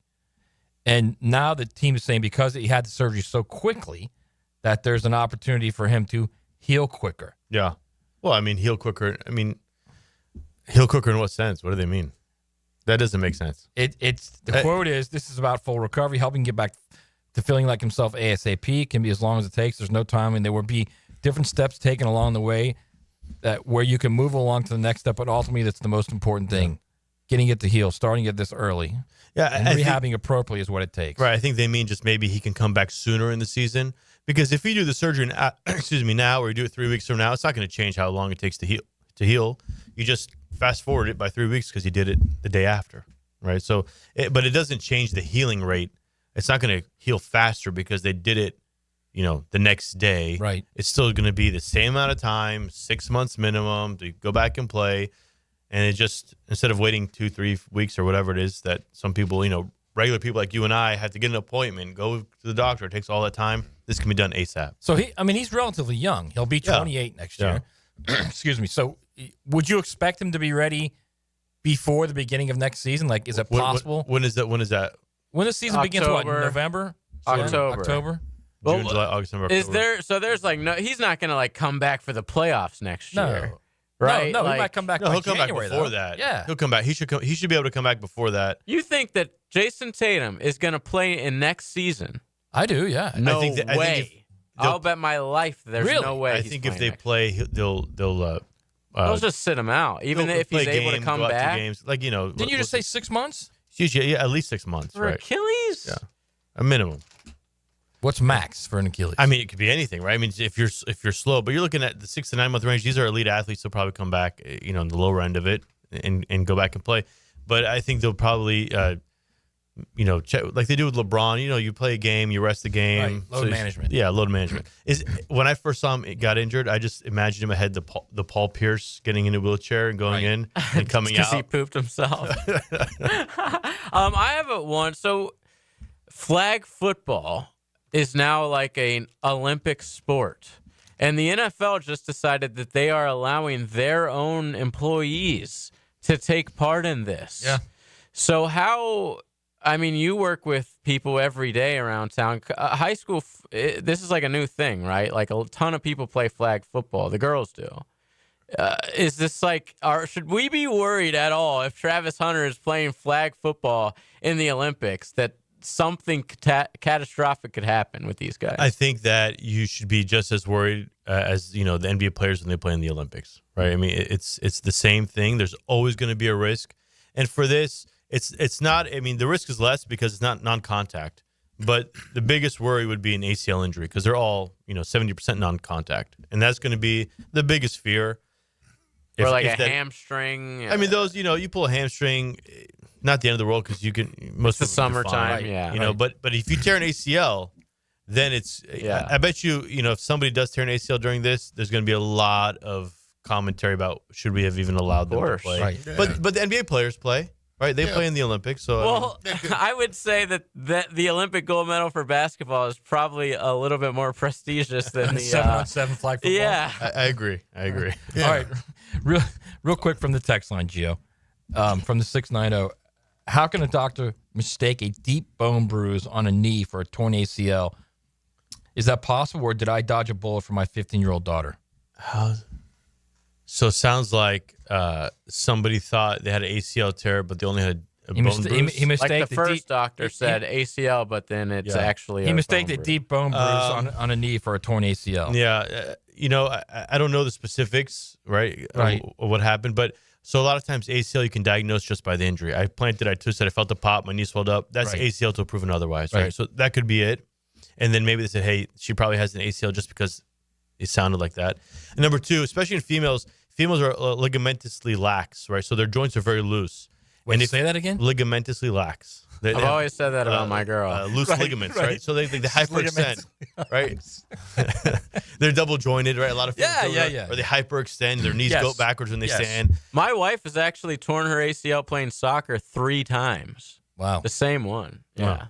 So it could be on exam when you're testing the knee. She presented as an ACL tear because her knee was very loose. And that's why we like to test the other knee too, because if the other knee is just as loose, then that's their body. Right. But, and so maybe, I don't know, maybe they didn't test the other one, they just tested this one. It's like, oh man, this ACL is really loose. Even though maybe for this patient, her other knee was the same, and they just assumed that loose knee, it sounds like you tore it just based on your history. Right. You probably have an ACL tear. Right. I mean, that's what I'm thinking about, but that's why we get MRIs, just to make sure, because diagnosis exams aren't 100%. They're very good, but they're not 100%, and these MRIs help us with that. So it's funny that we brought this up because this reminds me of Zay Jones. Remember the deep knee bruise? Yes. Remember he had the knee bruise? Yes. For like 9 weeks? Yes. And then it ended up being like an MCL? Yes. So can a knee bruise like hide a ligament injury? No. All right, so they were just... I think just they were just misdiagnosed. slow playing us. Yeah, they were just slow playing. Oh, I see. Okay. So they weren't telling the truth, what you're saying. That's probably what it is. Okay. Yeah. All right. To think the NFL would do that. How about that? Yeah. Do you think the NFL would hide an injury, Leon? They would never lie. The NFL doesn't lie. I know arena football would never do that. Right. Exactly. We have some decorum. You guys do have decorum. All right. When are you guys doing your podcast again? Do you know? When the NFL season starts. When the NFL season starts. We're going to go back and start it up. All right, Gio. We'll have some time during that time of the year. When's the next game? So we have a game Saturday away. And then I believe next home game. I believe it's next week if I'm not mistaken. Do you go to away games? No, I do not go to away games. So what if they get hurt? They have the team doctor on the other like, side. Hey, sorry, Kari's at home. Yeah, so before the games, I meet up with the trainer with the other team, give him my number. Okay. If you need me. JJ, send him on the bus back. That's what, when you weren't responding to my text, she was like, well, maybe someone's hurt. Yeah, right. Yeah, maybe he's actually doing his job. It's the third freaking quarter. All right, bro. I'll come to the next one. Yes, right? please. All right. Thanks. On time. All right, George guys. Bari Orthopedics. All right, let's go to break. We'll come back and wrap this thing up. The roar of the crowd. The theater of your mind. Breaking free, they're not going to catch him. It comes alive in your ears. Showtime. Jacksonville's play-by-play sports radio. 1010XL. When you step into a courtroom, you're stepping into a fight. Someone wins, someone loses. I'm attorney Brett Hastings, and at Hastings Injury Law, we've got the experience you want in your corner if you or a loved one suffer a personal injury or a wrongful death. We're here to fight for you. So if you get hit, hit back with Hastings Injury Law, offices Jacksonville. Find us on the web at 904hitback.com or call our 24-hour helpline, 904-HITBACK. Hi, it's Frank Frangie. You hear my buddies Dan and Jeff talk about that great food at Daly's Dash all the time. Jeff loves that Duval, and Dan loves the Boss. And they're right, both are terrific. but I can tell you they have so many excellent options at Daly's Dash. Salads and flatbreads and tacos and quesadillas, you name it. And of course, those fantastic subs and sandwiches. I just had the Italian sub. It is so good. The thing is, Daly's Dash is really committed to their food and committed to making it perfect for you. Everything is fresh, made to order every time. And there's so many Daly's locations in town, no matter where you are, there's one near you. I love to pop in and grab a sub at lunch, or maybe after a round of golf, or maybe even after calling one of those Jags games. There's never a bad time to stop into Daly's Dash and grab that great food. So head there today. Take it from Dan and Jeff, or take it from me. They say it's nicer here. It really is. And the food is delicious. Head to Daly's Dash today. Guys, your lawn's the home field. Now you can champion your St. Augustine grass. TopDressing.com just hit Jacksonville with a game-changing patented process. Aerate and transform your turf into a fairway-worthy masterpiece. Less water, shorter cuts, and the envy of every neighbor. No one else delivers a perfect 10 lawn like this. Visit TopDressing.com and dominate your block with the same process that golf courses use. Top dress your lawn like the pros with TopDressing.com. Since 1901, generations of skilled union workers have built the backbone of our community. Hospitals, schools, the buildings where you work. Every year, a new apprentice class of Local 234, plumbers, pipe fitters, and HVAC technicians is stepping up, trained, driven, and ready to do great things. They're not just building our city, they're building their future. Local 234, proud partner of the Jacksonville Jaguars. Visit UA234.com to become a member or contractor today. Hi, folks. It's Frank Frangie. Look, when it comes to glass needs around the home, there's one name I trust, Lee and Kate's Glass. Those beautiful custom glass shower enclosures, maybe a new mirror, a glass tabletop. They can even replace your foggy or cracked glass without having to replace the whole window. Lee and Kate's is local. They're family-owned. They've been a part of our community since 1926. Boy, they've taken care of me, including our brand-new offices at Walk-Off Charities. They did a great job. I promise they'll do the same for you. Visit LeeandKatesGlass.com. This Date in Sports History is brought to you by Southeast Orthopedic Specialists. On May 21st, 2006, Detroit holds Cleveland to the lowest point total in Game 7 in NBA history, advancing to their fourth straight Eastern Conference Final. Brian and Angela Wall here with Window World. You've heard us talk about it. Window World, the #1 window replacement company in the USA, selling over 1 million windows each year for the past 8 years. That's a lot of satisfied customers, and why J.D. Powers has awarded Window World Best in Customer Satisfaction 3 out of 4 years. Window World stands behind their slogan, simply the best for less. With Window World, you get top quality windows at a price that leaves more of your money in your bank account, and you get the absolute best guarantee there is in the window replacement industry. When compared to our competition, there is none. See for yourself. Call the competition. Get quotes from them. But before you buy, get Window World's free estimate and compare the quality of the windows and the price. You'll see. And when your new Window World windows are installed and they're saving you money on your energy bills, if anything goes wrong with those windows, Window World and I will be there to make it right. That's my guarantee. Call Window World today. Start saving money on your new windows and your energy bills, and take vacation with your savings. Window World, online at windowworldneflorida.com. Window World, simply the best for less. Thank you for your business. Window World also offers energy-efficient doors and siding. Hey, it's Matt Hayes. There was a time if you handed me a bread basket at a restaurant, you better watch your fingers. Pizza, pasta, bread, carbs were absolutely my weakness. I'd be lying if I say they didn't have me hooked. Then Awaken 180 came into my life. I've been down every diet road there is, but this one is different. It's not just another diet. It's a total reset of how you see food. You know that carb craving we've all accepted as normal? Forget it, man. Listen, don't get me wrong. I still enjoy the good stuff, but the difference is I no longer feel like I need them. So when that bread basket gets put on the table, forget it. I sit back. I'm good. That feeling of control is all thanks to Awaken 180. I lost 40 pounds in 9 weeks on Awaken 180. Hacker lost more than 110. Doesn't matter what your goal weight is. Awaken 180 weight loss can get you there quickly and safely. A clear path to success without disappointment. Awaken 180's changed my life. It will change yours too. Give them a call, 844-346-1800, or go online at awaken180weightloss.com.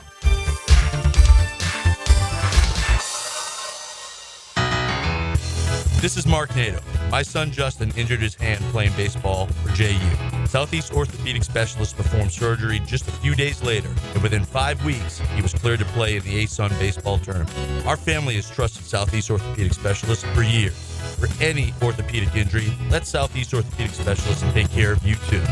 Relieve pain and get back to life. Southeast Just orthopedic specialists.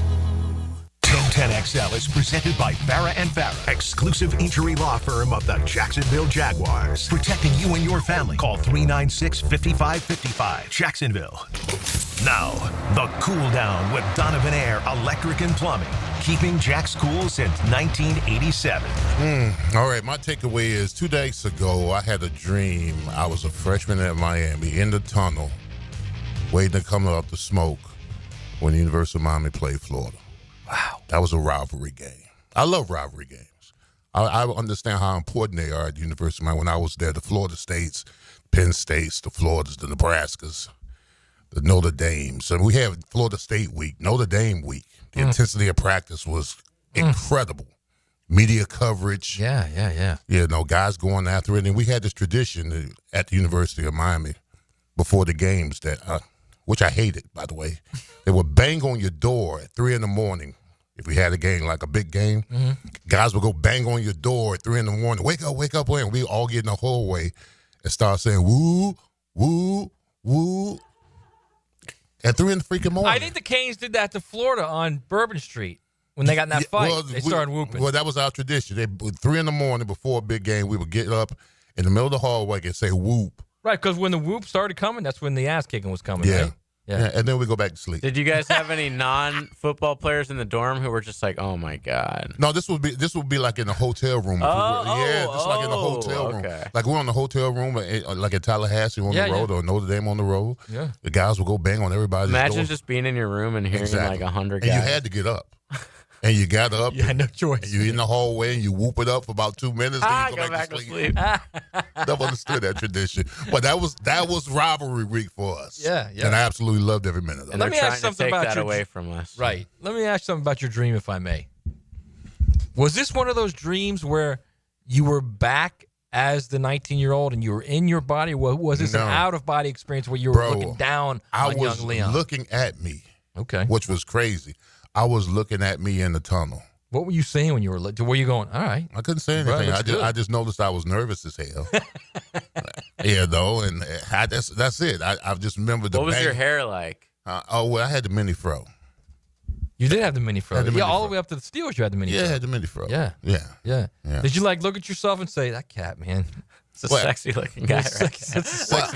He hadn't reached sexy status yet. Okay. You know, He's just a kid. He still has Similac in his mouth. You know what I'm saying? Still a little baby. All right. My takeaway is I am with you on that, man. These are the games that make the sport. It's what we all loved when we were growing up, these big games. I still miss Florida-Auburn. To me, Florida-Auburn was a great rivalry.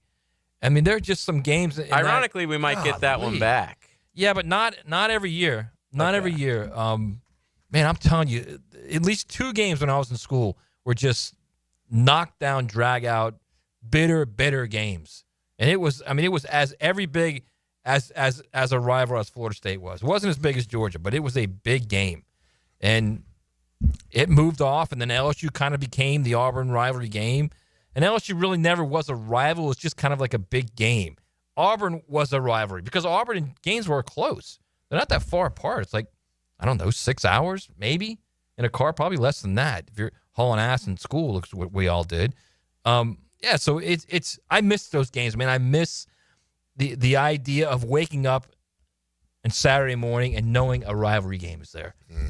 You know, like now it's typically just rivalry week, and we're like, oh yeah, this is awesome. And then as you get into that day where you start watching one after the other, you always think to yourself, this shouldn't just be one day. You know, there should be more of these games sprinkled throughout. Like Oklahoma-Nebraska was not the last game of the season.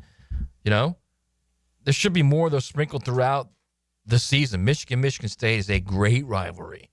Like, we can't lose games like that. You're not going to lose that game, but there are games like that you can't lose. Like Michigan and Notre Dame. I can't believe we lost that one. That's insane. How are Michigan and Notre Dame not playing every year? It's ridiculous. We're obviously talking about this because we started off the show. USC and Notre Dame could potentially not play anymore. They're considering not playing anymore, and there's any number of reasons, but it's clear that USC is trying to get the easiest path to the playoff. I think they'll figure it out, but I don't know. I mean, you're talking about a coach in Lincoln Riley who tried to get out of that LSU game, and it's clear that he would like a easier road to the playoff. We'll see what happens. I mean, it would be a shame if that game goes away. An absolute shame. The rivalries are just awesome. All right, JJ, you got a giveaway. Speaking of rivalries, Right. the Memphis Redbirds are in town. Big rival. Nothing says rivalry like the Shrimp versus the Redbirds, folks. So I have a pair of voucher tickets to the Jumbo Shrimp. Love going to their games. Thirsty Thursday coming up. Shrimp are home at VyStar Ballpark this week against Memphis. Be car number 4 right now at 641-1010, and I'll hook you up. All right, we saw you guys in the text line. You guys are blowing it up after we started talking about Trevor. Anytime we bring up Trevor, if y'all out there driving around and listening at work and hiding your headphones so your boss doesn't hear you listening, number one, we really appreciate you. Number two, I wish y'all could see the text line because it's every time we bring up Trevor. It's 50% say all in on Trevor. You guys are way too hard on him. It's 50% saying you're the biggest homer. He's got to go. So it's split down the middle in this city, man, with Trevor. And here's a perfect example. The 651 says, I'm sorry, but it's time to call them out. And he's talking about all the players. We need to demand accountability at that stadium. We need the vibe to change, and I need to see dudes that care. I'm getting old, and these need to step up. I can dig it. I mean, there's only so much losing you can take. Absolutely, in the city, bro. Man. I can dig and it. If you get absolutely. older every year, right? Yeah. There's only so much you can handle. And there's so many excuses to why they're not succeeding. At some particular point, those players got to take ownership for their play. We didn't have the right plays weren't called. Coordinator here, coordinator there, play call, whatever. Man, go out there and play at a high level. Execute at a high level. It starts in practice. Each day, it starts every day in practice. I mean, you can only do. Excuses. I mean, everybody has them. And this fan base has endured, this malcontent of a team for so long. Man, it's falling on deaf ears now. They got to start winning some ball games around here. And those guys that are getting paid, well, everybody's getting paid, but I'm saying the guys who got the big bag, they got to play better, man. They got to play better. I mean, it comes with the territory. I'm sorry. You can't run and hide from it. When I got the big bag, you can't run and hide from it because the monoculars are on you. Yeah. You might as well play well. Yeah. Because every play, every missed block, or every this and that. Like how much we paying him? Yeah, how much we paying him? Yeah. You know that I had to deal with it. And listen, I'm the first one to tell you, my first 8 games here in Jacksonville were deplorable. They were. Really? Yeah, they weren't good. They weren't even average. Not to my standards. So when TC said, how are you playing? It wasn't even average. Not to my standards. Really? Not to my standards. I ain't going to lie. The bag probably got to me a little bit. I ain't going to lie. I'll be honest. I can tell you that now. Do you think Josh Hines Allen would admit that the bag got to him a little bit? Never. I mean, I can admit to it now 30 years later. Could you have admitted it the next year? Listen, I tell you, who told me that, it got see, University of Miami is lovable but cruel at the same time. Okay, so the guys at the Miami who watched me play, they will tell you, sirs, that ain't you, bro. Really? Yeah, because I used to go back down there and train. And the coaches too. The coaches will tell you, coaches at Miami, because I think when I was in '96, who was the head coach here? Was it Erickson or Butch? 96? 96 might have been Butch, because Erickson left in '95. Right, it was I believe. Butch, right? It was right. Butch. Yeah, those coaches, they'll tell you. So you just got to be true to yourself, man. And listen, you just got to look yourself in the mirror and say, look, don't let you be the problem. All right, Leon, the 718 in the text line said, do you guys think Liam has a pretty good idea of what he has now? So we're, a few OTAs in. I think he's got an idea, but until you get the pads on, you really can't tell, right? You can't tell. No, he has a pretty good idea of what kind of talent he has, what kind of speed, and but doesn't know what kind of football players he has yet, right? Not yet. No, yeah. I mean, the pads separate the men from the boys. Absolutely. You put on the big boy pads, then you'll find out who you got. Even though they don't really hit, Yeah, I mean, they don't hit. I mean, it's like synchronized swimming out there, bro. For real. I mean, it is. You can't. There's no drill that can simulate toughness. I mean, you got to go through inside run, 9-on-7, middle drill, blitz drill. I mean, those were the catalysts of drills that I had to go through that simulated toughness. If you If you weren't assignment right, technique right, fundamentally right, and tough, you got exposed. They may not even really know really what they've got until after the first preseason game. More than likely. Until you're actually hitting someone, until you're actually going at someone. Or even the first practices with Miami. First team which gets would be most third. First team gets most of the reps in the second preseason game, right? Right. Yeah. Okay. So you figured out by then. All right. You know, I know somebody who knows what they have actually right now. Now, the 2-minute drill. Serviced by Cool Cats Heating and Cooling. Locally owned and operated. Near your neighbors. CoolCatsJacks.com. The coolest cats in town. Ace Carline from the Frangie Show. I almost said the Carline Show. From the Frangie Show. When does Liam Cohen get a really good idea what kind of football players he has? They usually say it's like week 6 before you really have a good idea of exactly what you have when it's a new staff. So it's probably going to take some time. I mean, you play 17 games, so to think you kind of know what you have, and again, as a first-year coach, week 2, week 3, I mean, he'll have an idea, but I think you have to play 5 or 6 games against legitimate NFL teams, legitimate regular season games before you've got a really good sense of we're good at this, we're not good at this, and so forth. I mean, I'm sure he's got some idea now because he's he does this for a living, but in terms of how effective they will be, I think you got to be almost midway through October before you have a really good idea of what you have, and unless it's a disaster. Like last year, you didn't need till week 6. You knew they were a disaster in week 3. Right. But for the most part, I would say, it takes some time. Yeah, particularly now that they don't hit. Yeah. So I mean, in terms of seeing his offensive line and defensive linemen hit for 20, 30 snaps and on a consecutive day, that won't happen until the Carolina game. I mean, it won't. All right, so a more critical question then for the current now is you've seen God only knows how many practices. You've seen rookies come and go. What point do you think you'll know what Travis Hunter is going to be, what he can be? I would say that one's pretty close, just because I think his talent is otherworldly. So you see it now in the field. Well, I mean, I've seen a rookie mini camp and I've seen one OTA. So, right. But I don't think it will take long before it's like, wow. I mean, you can already see the agility that I think is going to just translate, because when you're that smooth and fast out of your breaks, NFL corners just are not going to be able to handle that on a consistent basis. And so, but I would say, I mean, ultimately, he's got to play NFL games, and you've got to see him produce. I mean, before you can make any, before the verdict is in, so to speak. Right. But I would be surprised if confidence isn't incredibly high by the time we get a couple weeks into training camp. If he stays healthy and everything, because he's just such a gifted athlete. I mean, if I remember correctly, you felt the same way about Brian Thomas, right? Like immediately you were like, this dude. It didn't take long. I didn't love the pick, and I wasn't like on the draft Brian Thomas train going into the draft. I thought it would probably be like Quinyon Mitchell, somebody like that. What kind of did it, I think, for Brian Thomas Jr. is that Bucks joint practice where Tampa Bay literally just could not cover him. Right. And they were basically saying to us at what's going on? Like, is this guy that good, or are we getting ready to finish last in pass defense? Right. And so it carried over.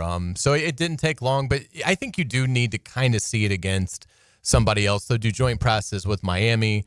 So that'll give you some indication, but it's hard to feel like 100% until you see these guys doing it on Sunday against, the competition. But it should be a lot of fun. We'll certainly get into all that coming up on the Frangie Show, and lots of college football. I mean, my goodness, you guys talked about it, did an outstanding job as always, breaking down all the uncertainty and, what fans are most upset by. And, but boy, I thought the House settlement would sort of, create a stabilizing structure. It's even worse. It's going to do nothing. Yeah. In fact, it's probably going to be defeated legally incredibly quick after it goes into effect. Yeah. So it's almost like, where are we? I mean, should they literally just say, look, if you want to pay these guys $100 million for a football team, do it. We're not going to cap anything. This is Major League Baseball. It's uncapped. Spend whatever you want. And we're not, because it's impossible for us to enforce it legally. I'm sure that'll work. It's crazy. Yeah. I don't think there will ever be a perfect solution. I think that's too far gone. I don't think we will ever have, unless they unionize. Right. Correct. Yeah. But all that coming up on the Frangie Show. Right. Awesome. Thanks, guys. All right, that's Carline Frangie Show coming up next. Then you got Malou and you got Hacker. The full night still here on the Superstation. For Leon Cersei, for JJ, for George Barry, and Michael Bratton from that SEC podcast. Listen to that. Give it a listen. You'll really enjoy it. We'll see y'all tomorrow.